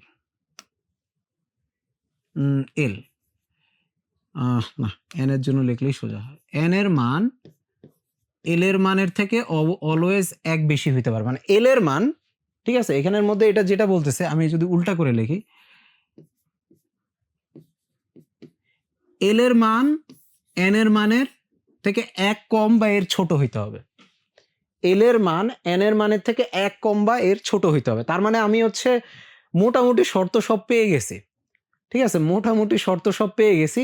এই যে আমার যে 3টা কোয়ান্টাম নাম্বার আছে, এদের ভ্যালুগুলা কেমন হবে এই আইডিয়াটা আমরা হচ্ছে এখান থেকেই পেয়ে গেছি, এই ইকুয়েশন থেকেই পেয়ে গেছি, ঠিক আছে? এই ইকুয়েশনের এই ফ্যাক্টোরিয়ালগুলা জাজ করলে আমরা পেয়ে যাচ্ছি যে এম এর মান এই যে 0 plus minus 1 plus minus 2 plus minus 3 হবে, ঠিক আছে? মানে যে কোনো পূর্ণ সংখ্যা হইতে পারে, এম এর মান যে কোনো পূর্ণ সংখ্যা হবে, এম এর মান যে কোনো পূর্ণ সংখ্যা হইতে পারে। আর এল এর মান এম এর মানের অ্যাবসোলুট ভ্যালু থেকে অলওয়েজ বেশি হবে। আর এল অবশ্যই এন এর মানের থেকে এক কম হবে। তো এইগুলা যদি আসে, এগুলার মানেটা আমরা একটু সামনে আসব। তো এইখান থেকে আমরা এই শর্তগুলা পেয়ে গেলাম, ঠিক আছে? এই শর্তগুলা পেয়ে গেছি। তো এই যে এই একটা শর্ত পাইলাম, এই একটা শর্ত পাইলাম, আর এই একটা শর্ত পাইলাম, ঠিক আছে, এগুলা নিয়ে আমরা এখন সামনে আলোচনা করব, সেটা হচ্ছে কোয়ান্টাম সংখ্যাতে। তো কোয়ান্টাম সংখ্যা আমরা কি কি কোয়ান্টাম সংখ্যা পাইলাম? আমরা পাইলাম হচ্ছে n, l আর হচ্ছে m। এটা হচ্ছে প্রধান কোয়ান্টাম সংখ্যা, এটার নাম আছে, এটার নাম হচ্ছে প্রধান কোয়ান্টাম সংখ্যা।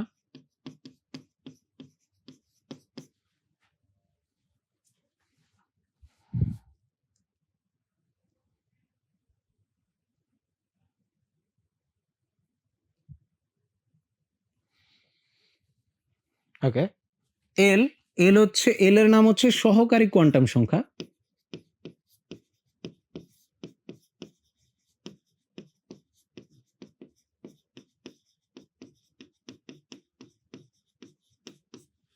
আর এম হচ্ছে ম্যাগনেটিক কোয়ান্টাম সংখ্যা।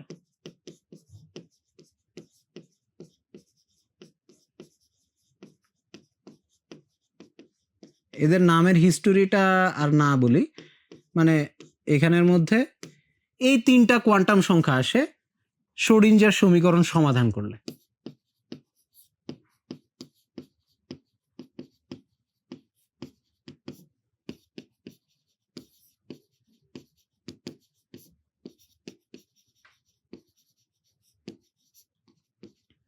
শ্রোডিঞ্জারের সমীকরণ সমাধান করলে এই তিনটা কোয়ান্টাম নাম্বার আসে। কোয়ান্টাম নাম্বার কি? এই নাম্বারগুলোর যে কোনো ভ্যালু হইতে পারবে না, কয়েকটা নির্দিষ্ট ভ্যালু হইতে পারবে। তো এখানের মধ্যে এন এর ভ্যালু হইতে হবে হচ্ছে এন এর মান এল এর মানের থেকে অলওয়েজ এক বেশি হবে। ঠিক আছে, এন এর মান, এখানের মধ্যে এন এর মান অলওয়েজ, আচ্ছা এটা আমরা উল্টাভাবে লিখলে ভালো হয়। ঠিক আছে, তো এইখানের মধ্যে এম এর মান আছে, এম এর মান আর এল এর মানের মধ্যে এম এর মানটা কার উপর নির্ভর করে? এই এল এর মানের উপর নির্ভর করে। এল এর মানটা কার উপর নির্ভর করে? এই এন এর মানের উপর নির্ভর করে। ব্যাপারটা বোঝা গেছে? তো এখানে এল এর মানটা কিভাবে ডিফাইন করে? এল এর মানটা অবশ্যই এম এর অ্যাবসলিউট ভ্যালু থেকে বড় হবে, আর এন এর মানটা এল এর মানের থেকে অলওয়েজ এক বেশি হইতে হবে। ঠিক আছে, এইটা আমরা হচ্ছে মোটামুটি এই ইকুয়েশন থেকে দেখে এটা বুঝে গেলাম। তো এটার ইফেক্টটা কি হবে, মানে তাহলে আমরা একটু ভ্যালুগুলা নেই কেমন হবে আর কি। তো এম এর আমরা যদি নেই, এম এর মিনিমাম ভ্যালু কত? এম এর মিনিমাম কত ভ্যালু পসিবল? 0। এম এর মিনিমাম ভ্যালু পসিবল 0। আমরা সবার মিনিমাম কত ভ্যালু হইতে পারে এটা দেখতে পারি। এল এল এর ভ্যালু হচ্ছে কি? এম এর এই 0 ভ্যালুর থেকে সমান অথবা বড় হইতে পারে, তার মানে এল এর মিনিমাম ভ্যালু কত হইতে পারে? 0। ঠিক আছে, এল এরও মিনিমাম ভ্যালু 0 হইতে পারে। আবার এন এর জন্য, এন এর মানটা কি? এল এর মিনিমাম মানের সাথে এল এর মিনিমাম ভ্যালু কত? 0 প্লাস 1। তাহলে এন এর মিনিমাম ভ্যালু কত? 1। সবার মিনিমাম ভ্যালুটা আমরা পেয়ে গেলাম। মিনিমাম তো না, এটা হচ্ছে 0 ধরলাম আর কি। ঠিক আছে, ওকে, তাহলে এইটা হচ্ছে আমরা পাইলাম যে এন এর সর্বনিম্ন, প্রধান কোয়ান্টাম সংখ্যা সর্বনিম্ন মান কত? 1 হইতে পারে। ঠিক আছে, প্রধান কোয়ান্টাম সংখ্যার সর্বনিম্ন মান 1 হইতে পারে। তাহলে প্রধান কোয়ান্টাম সংখ্যার ভ্যালুগুলো হবে 1 2 3 এরকম। ঠিক আছে, সহকারী কোয়ান্টাম সংখ্যার সর্বনিম্ন মান 0, তাহলে 0 1 2 এরকম ভ্যালু হইতে পারে। আর এম এর ভ্যালুগুলো হবে হচ্ছে 0 প্লাস মাইনাস 1 প্লাস মাইনাস 2 এরকম। ঠিক আছে, এইভাবে আসবে আর কি। ওকে, ঠিক আছে, তো এটা হচ্ছে কোয়ান্টাম সংখ্যাগুলা ভ্যালু কেমন হইতে হবে, কিভাবে আসবে, কিভাবে আমরা ডিফাইন করব, এটা আমরা সামনে আরো প্র্যাকটিস করব, অসুবিধা নাই। আপাতত এইটুকু আশা করি বুঝতে পারছি। তো আমরা শ্রোডিঞ্জার সমীকরণ যখন হাইড্রোজেনের জন্য সলভ করি, আমাদের 3টা কোয়ান্টাম সংখ্যা আসে এবং কোয়ান্টাম সংখ্যার ভ্যালুগুলা এই শর্ত আর এরকম হয়। এগুলা কি নির্দেশ করে? এগুলা কি নির্দেশ করে? এই এন মূলত হচ্ছে ওই অরবিটালের আকারটা, সাইজটা ব্যাখ্যা করে। এন এর মান যত বড়, ইলেকট্রন তত বড় জায়গা নিয়ে থাকতে পারে। ঠিক আছে, এনটা মূলত সাইজ নিয়ে ব্যাখ্যা করে। এই এল এর মানটা মূলত শেপ নিয়ে ব্যাখ্যা করে। এল এর মানটা দ্বারা ইলেকট্রনটা কোন শেপে আছে, তার যে অরবিটালের শেপটা ব্যাখ্যা করে। আর তোমার এম দ্বারা কোন অক্ষ বরাবর, মানে ত্রিমাত্রিক বিন্যাস, সে কি এক্স অক্ষ না ওয়াই অক্ষ না জেড অক্ষ, কোন অক্ষ বরাবর অবস্থান করতেছে সেইটা ব্যাখ্যা করে। ঠিক আছে, ওরিয়েন্টেশন, কোন অক্ষ বরাবর কিভাবে ত্রিমাত্রিকভাবে অবস্থান করতেছে, ত্রিমাত্রিক বিন্যাসটা সেটা ব্যাখ্যা করে। তাহলে একটা কোয়ান্টাম সংখ্যা ইলেকট্রনের অরবিটালের তোমার হচ্ছে ইলেকট্রনের যে অরবিটাল আছে এটার আকারটা ব্যাখ্যা করবে, আরেকটা কোয়ান্টাম সংখ্যা আকৃতিটা ব্যাখ্যা করবে, আরেকটা কোয়ান্টাম সংখ্যা ত্রিমাত্রিক বিন্যাসটা ব্যাখ্যা করবে, যে কোন দিকে অবস্থান করতেছে। ঠিক আছে, কোন দিকে ইলেকট্রনের অরবিটালটা অবস্থান করতেছে, এইটা আশা করি আমরা বুঝতে পারলাম। ঠিক আছে, ওকে। এটা কিভাবে আসলো এটা আমরা হচ্ছে পরের ক্লাসে মূলত যখন হচ্ছে অরবিটাল নিয়ে ডিটেলসে আলোচনা করব তখন দেখবা যে এন এল এম এর মান চেঞ্জ করলে অরবিটালগুলো কিভাবে চেঞ্জ হয়। ঠিক আছে, তো এর আগে এন এল এম এর ভ্যালুগুলা কিভাবে চেঞ্জ হয় সেটা একটু দেখবো। তো এখানের মধ্যে মূলত আমরা দেখলাম যে প্রধান কোয়ান্টাম সংখ্যা 1 2 3 মিনিমাম এক ভ্যালু হবে 1 2 3, সহকারী কোয়ান্টাম সংখ্যা 0 থেকে মিনিমাম ভ্যালু কত 0 থেকে n-1 পর্যন্ত হবে। আর ম্যাগনেটিক কোয়ান্টাম সংখ্যা এই -l থেকে +l এর মাঝখানে হবে। ঠিক আছে, এই যে এই শর্তকে মানতে গেলে এম এর মানটা দেখো এখানে এইটাকে ভাঙলে আসে, এম এর মানটা +l থেকে -l এর মাঝখানে হবে, এম এর মানটা +l থেকে -l এর মাঝখানে হবে। ঠিক আছে, তো এটা হচ্ছে আমার শর্তগুলা। তো এখন আমরা যদি মনে করো n এর মান 1 নেই, n এর মান যদি 1 নেই, l এর মান কয়টা পসিবল? l এর মান পসিবল হচ্ছে দুইটা না একটা। তো l এর মান অলওয়েজ 0 থেকে মিনিমাম ভ্যালু হচ্ছে 0 থেকে n-1 পর্যন্ত হবে। তাহলে 0 n-1 কত 0, তার মানে l এর একটা মানই পসিবল। n এর মান 1 হলে l এর একটা মানই পসিবল। আর m এর মান হবে কত -l থেকে +l পর্যন্ত। তো এখানে -0 থেকে +0 বলতে তো হিসাব নাই, মানে অ্যাকচুয়ালি m এর মান একটাই হবে, সেটা হচ্ছে 0। ঠিক আছে, ওকে।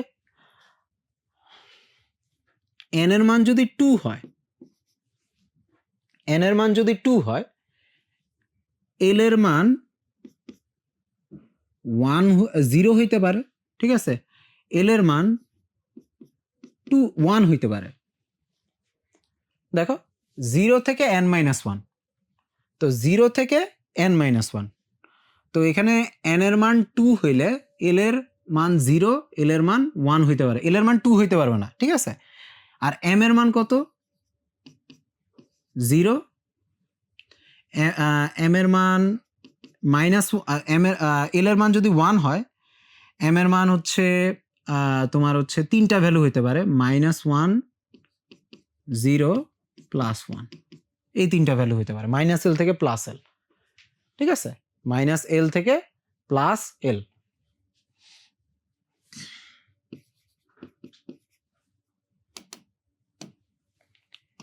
এইটা একটা অরবিটাল নির্দেশ করবে, এইটা একটা অরবিটাল নির্দেশ করবে, এইটা একটা অরবিটাল নির্দেশ করবে। মানে এখানে দেখো এগুলো হচ্ছে এক একটা অরবিটাল নির্দেশ করবে। তো কেমিস্ট্রির ভাষায় যখন n এর মান 1 হয় আর l এর মান 0 হয়, l এর মান 0 হইলে ওইটাকে আমরা প্রকাশ করি হচ্ছে s লেখে, s। ঠিক আছে, s অরবিটাল নাম দেওয়া হয়। l এর মান মানে 0 হলে ওইটাকে আমরা নাম দেই হচ্ছে s, l এর মান 0 হলে ওইটাকে আমরা নাম দেই s অলওয়েজ, l এর মান 1 হলে ওইটার নাম দেই হচ্ছে আমরা p। তো এইখানের মধ্যে আমরা যে অরবিটালটা ব্যাখ্যা করতেছি সেটা হচ্ছে দেখো 1 নাম্বার শক্তি স্তরের l এর মান 0, তার মানে 1s। তাহলে এই তিনটা কম্বিনেশন দ্বারা 1s কে বোঝাচ্ছে। এই তিনটা কম্বিনেশন দ্বারা দেখো n এর মান 2, তাহলে এখানে হবে 2, l এর মান 0, তার মানে s, ওকে। m এর মান 0 মানে হচ্ছে এটা কোনো ওরিয়েন্টেশন, একটাই ওরিয়েন্টেশন, তো এটা হচ্ছে 2s অরবিটালকে বোঝাচ্ছে। n এর মান 2, l এর মান 1, তো এটাকে বুঝাবে হচ্ছে 2p অরবিটাল। এটাকে কি বুঝাবে 2p অরবিটাল। তো এইভাবে হচ্ছে আমাদের অরবিটালগুলোর নাম চলে আসে 1s আর পি এভাবে চলে আসে। এস ফর শার্প আর কি, এদের কারণে বর্ণালীতে শার্প লাইন পাওয়া যায়, ঠিক আছে, শার্প। আর এ পি ফর প্রিন্সিপাল, প্রধান আর কি, ঠিক আছে, প্রিন্সিপাল প্রধান রেখা, শার্প লাইন পাওয়া যায় এদের জন্য। এই P for principal, S for sharp, ঠিক আছে। এগুলা অত ডিটেলসে না জানলে হবে, আপাতত বুঝে রাখো যে এক নাম্বার প্রধান শক্তি স্তরে শুধুমাত্র একটা অরবিটাল পসিবল, 2 নাম্বার প্রধান শক্তি স্তরে 2টা অরবিটাল পসিবল, 2s এবং 2p, ঠিক আছে। 2 নাম্বার প্রধান শক্তি স্তরে 2টা অরবিটাল পসিবল।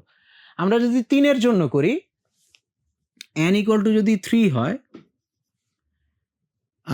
তারপরে হচ্ছে তাহলে এল এর মান কত হইতে পারে, 0 1 2, ঠিক আছে।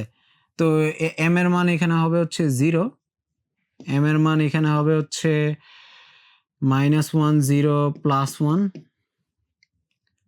আর এল এর মান 2 হইলে হবে হচ্ছে -2 -1 0 +1 +2, ঠিক আছে। এম এর মান হবে -l থেকে +l পর্যন্ত। তাহলে এখানে টোটাল কয়টা অরবিটাল আছে আমরা যদি হিসাব করি, এখানের মধ্যে টোটাল কয়টা অরবিটাল আছে। আচ্ছা, কি কি অরবিটাল আছে সেটা একটু দেখি। n এর মান 3, l এর মান, আচ্ছা n এর মান 3, l এর মান 0, তাহলে এটা বেসিক্যালি হচ্ছে বুঝাচ্ছে হচ্ছে 1s কে, এটা বুঝাচ্ছে হচ্ছে, সরি 1s কে না, 3s কে, এইটা বুঝাচ্ছে হচ্ছে 3p কে, আর এইটা বুঝাচ্ছে হচ্ছে 3d কে, ঠিক আছে, এইটা বুঝাচ্ছে হচ্ছে 3d কে। তো আচ্ছা, এখানের মধ্যে এইটা দ্বারা বোঝা যাচ্ছে 3, এল দ্বারা বোঝা যাচ্ছে এল এর মান 0 হইলে এস, এল এর মান 1 হইলে পি, এল এর মান 2 হইলে ডি কে বোঝায়।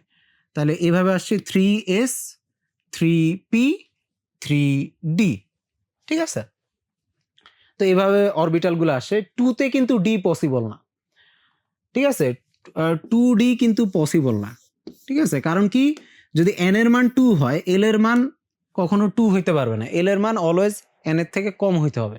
তো ওইটা যেহেতু ইম্পসিবল, সেহেতু 2d কখনো পসিবল না, কিন্তু 3d পসিবল, ঠিক আছে, 3d পসিবল। তাহলে এখানে টোটাল কয়টা অরবিটাল আছে যদি আমরা ক্যালকুলেট করতে চাই, দেখো এখানের মধ্যে একটা ওরিয়েন্টেশনে আছে, পি এর 3টা ওরিয়েন্টেশন আছে, তাহলে 1টা 2টা 3টা, আর ডি এর 5টা ওরিয়েন্টেশন আছে, 1 2 3 4 5, তাহলে এস এর আছে হচ্ছে একটা, পি তে আছে হচ্ছে 3টা, আর ডি তে আছে হচ্ছে 5টা ওরিয়েন্টেশন। টোটাল কয়টা আসে, টোটাল আসে হচ্ছে এখানের মধ্যে 9টা, টোটাল 9টা অরবিটাল আছে। তো 3 নাম্বার প্রধান শক্তি স্তরে অরবিটাল কয়টা পসিবল, 9টা পসিবল, ঠিক আছে। তো অরবিটাল সংখ্যাটা আমরা এখান থেকে পাইতে পারি। n ইকুয়াল টু 4 এর জন্য মোট কয়টা অরবিটাল পসিবল, তাহলে n ইকুয়াল টু যদি 4 হয়, এল এর মান হইতে পারে 0 1 2 3 4 হইতে পারবে না, ঠিক আছে, এক কম হইতে হবে অবশ্যই। তো এল এর মান 0 হইলে 0 1 2 3 4, তো এল এর মান 0 মানে হচ্ছে এটা হচ্ছে 4s 4p 4d 4f, এল এর মান 3 হইলে 4f আসে, f for fundamental, d for diffuse.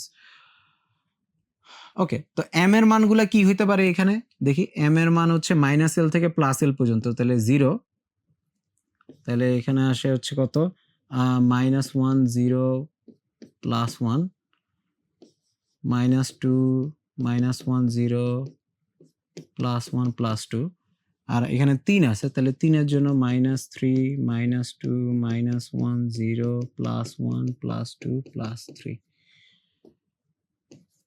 Okay. তো এই, ঠিক আছে। তো এখন আমার টোটাল কয়টা 4 নাম্বার প্রধান শক্তি স্তরে শেপ পসিবল হচ্ছে 4টা, আর ওরিয়েন্টেশন টোটাল কয়টা পসিবল, এস এর জন্য একটাই, ঠিক আছে, পি এর জন্য 3টা, ডি এর জন্য 5টা, আর এফ এর জন্য 7টা। তাহলে টোটাল কয়টা আসে, টোটাল অরবিটাল আসে হচ্ছে 16টা। তাহলে 4 নাম্বার প্রধান শক্তি স্তরে 16টা অরবিটাল পসিবল, ঠিক আছে। 4 নাম্বার প্রধান শক্তি স্তরে 16টা অরবিটাল পসিবল। তাহলে দেখো, এই যে প্রধান শক্তি স্তর অনুসারে অরবিটাল সংখ্যার একটা সুন্দর সম্পর্ক আছে, দেখো n এর মান 3 হইলে অরবিটাল হয় 9, n এর মান 4 হইলে অরবিটাল সংখ্যা হয় 16, আবার n এর মান 2 হইলে অরবিটাল সংখ্যা এখানে ক্যালকুলেট করে দেখো 4 হয়, n এর মান 1 হইলে অরবিটাল সংখ্যা 1 হয়। তার মানে অরবিটাল সংখ্যার কি বলে টোটাল অরবিটাল সংখ্যা আমরা কিভাবে বের করতে পারি? টোটাল নাম্বার অফ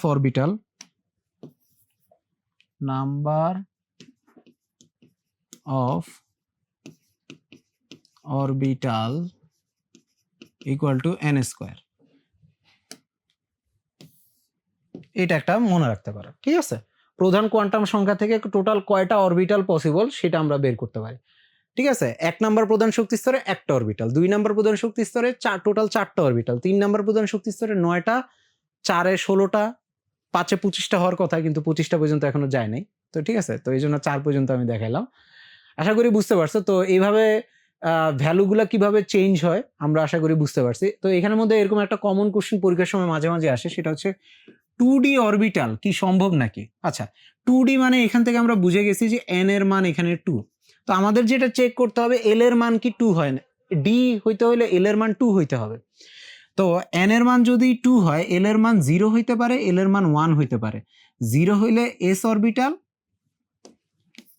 0 হইলে s অরবিটাল s, আর 1 হইলে p অরবিটাল।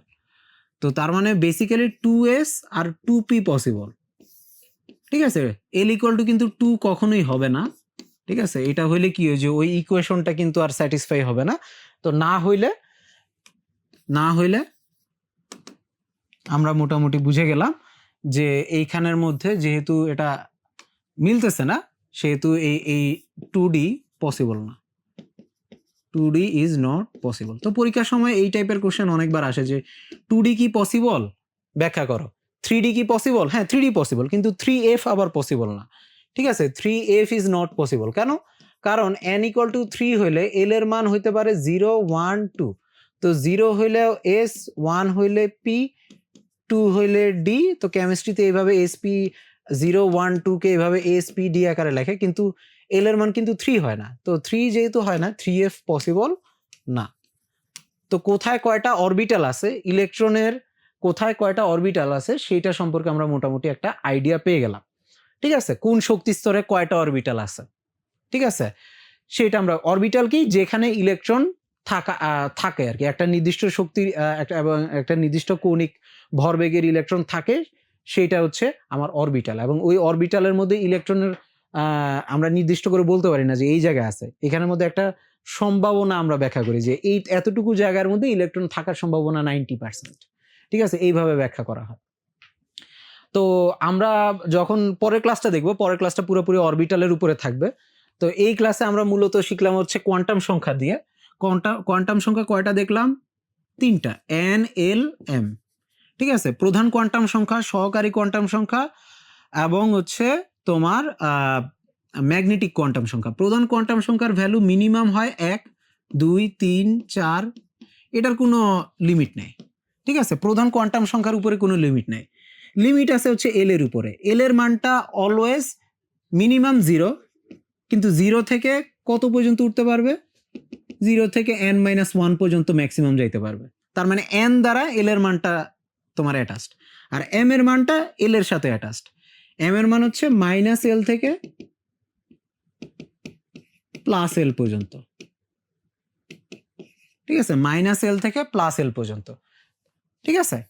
তো এইখানের মধ্যে এইটা বোঝায় হচ্ছে কি, অরবিটাল সাইজ। এই কোয়ান্টাম নাম্বারটা কি বোঝায়? Orbital size. এই কোয়ান্টাম নাম্বারটা কি বোঝায়? অরবিটাল শেপ,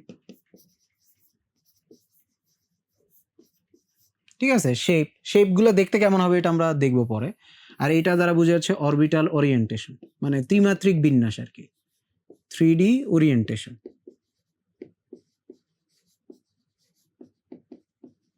ঠিক আছে? ত্রিমাত্রিক বিন্যাসটা মানে কোন অক্ষ বরাবর অবস্থান করতেছে, কিভাবে আছে সেইটা, ঠিক আছে? ওকে, তো আমরা মোটামুটি দেখলাম। তো আজকের ক্লাসটা এ পর্যন্তই। সবাইকে মনোযোগ সহকারে দেখার জন্য ধন্যবাদ। আশা করি পরের ক্লাসে তোমরা অরবিটাল শেপগুলা দেখতে কেমন হবে সেটা আমরা ডিটেলসে দেখব, ঠিক আছে? সবাইকে সাথে থাকার জন্য ধন্যবাদ।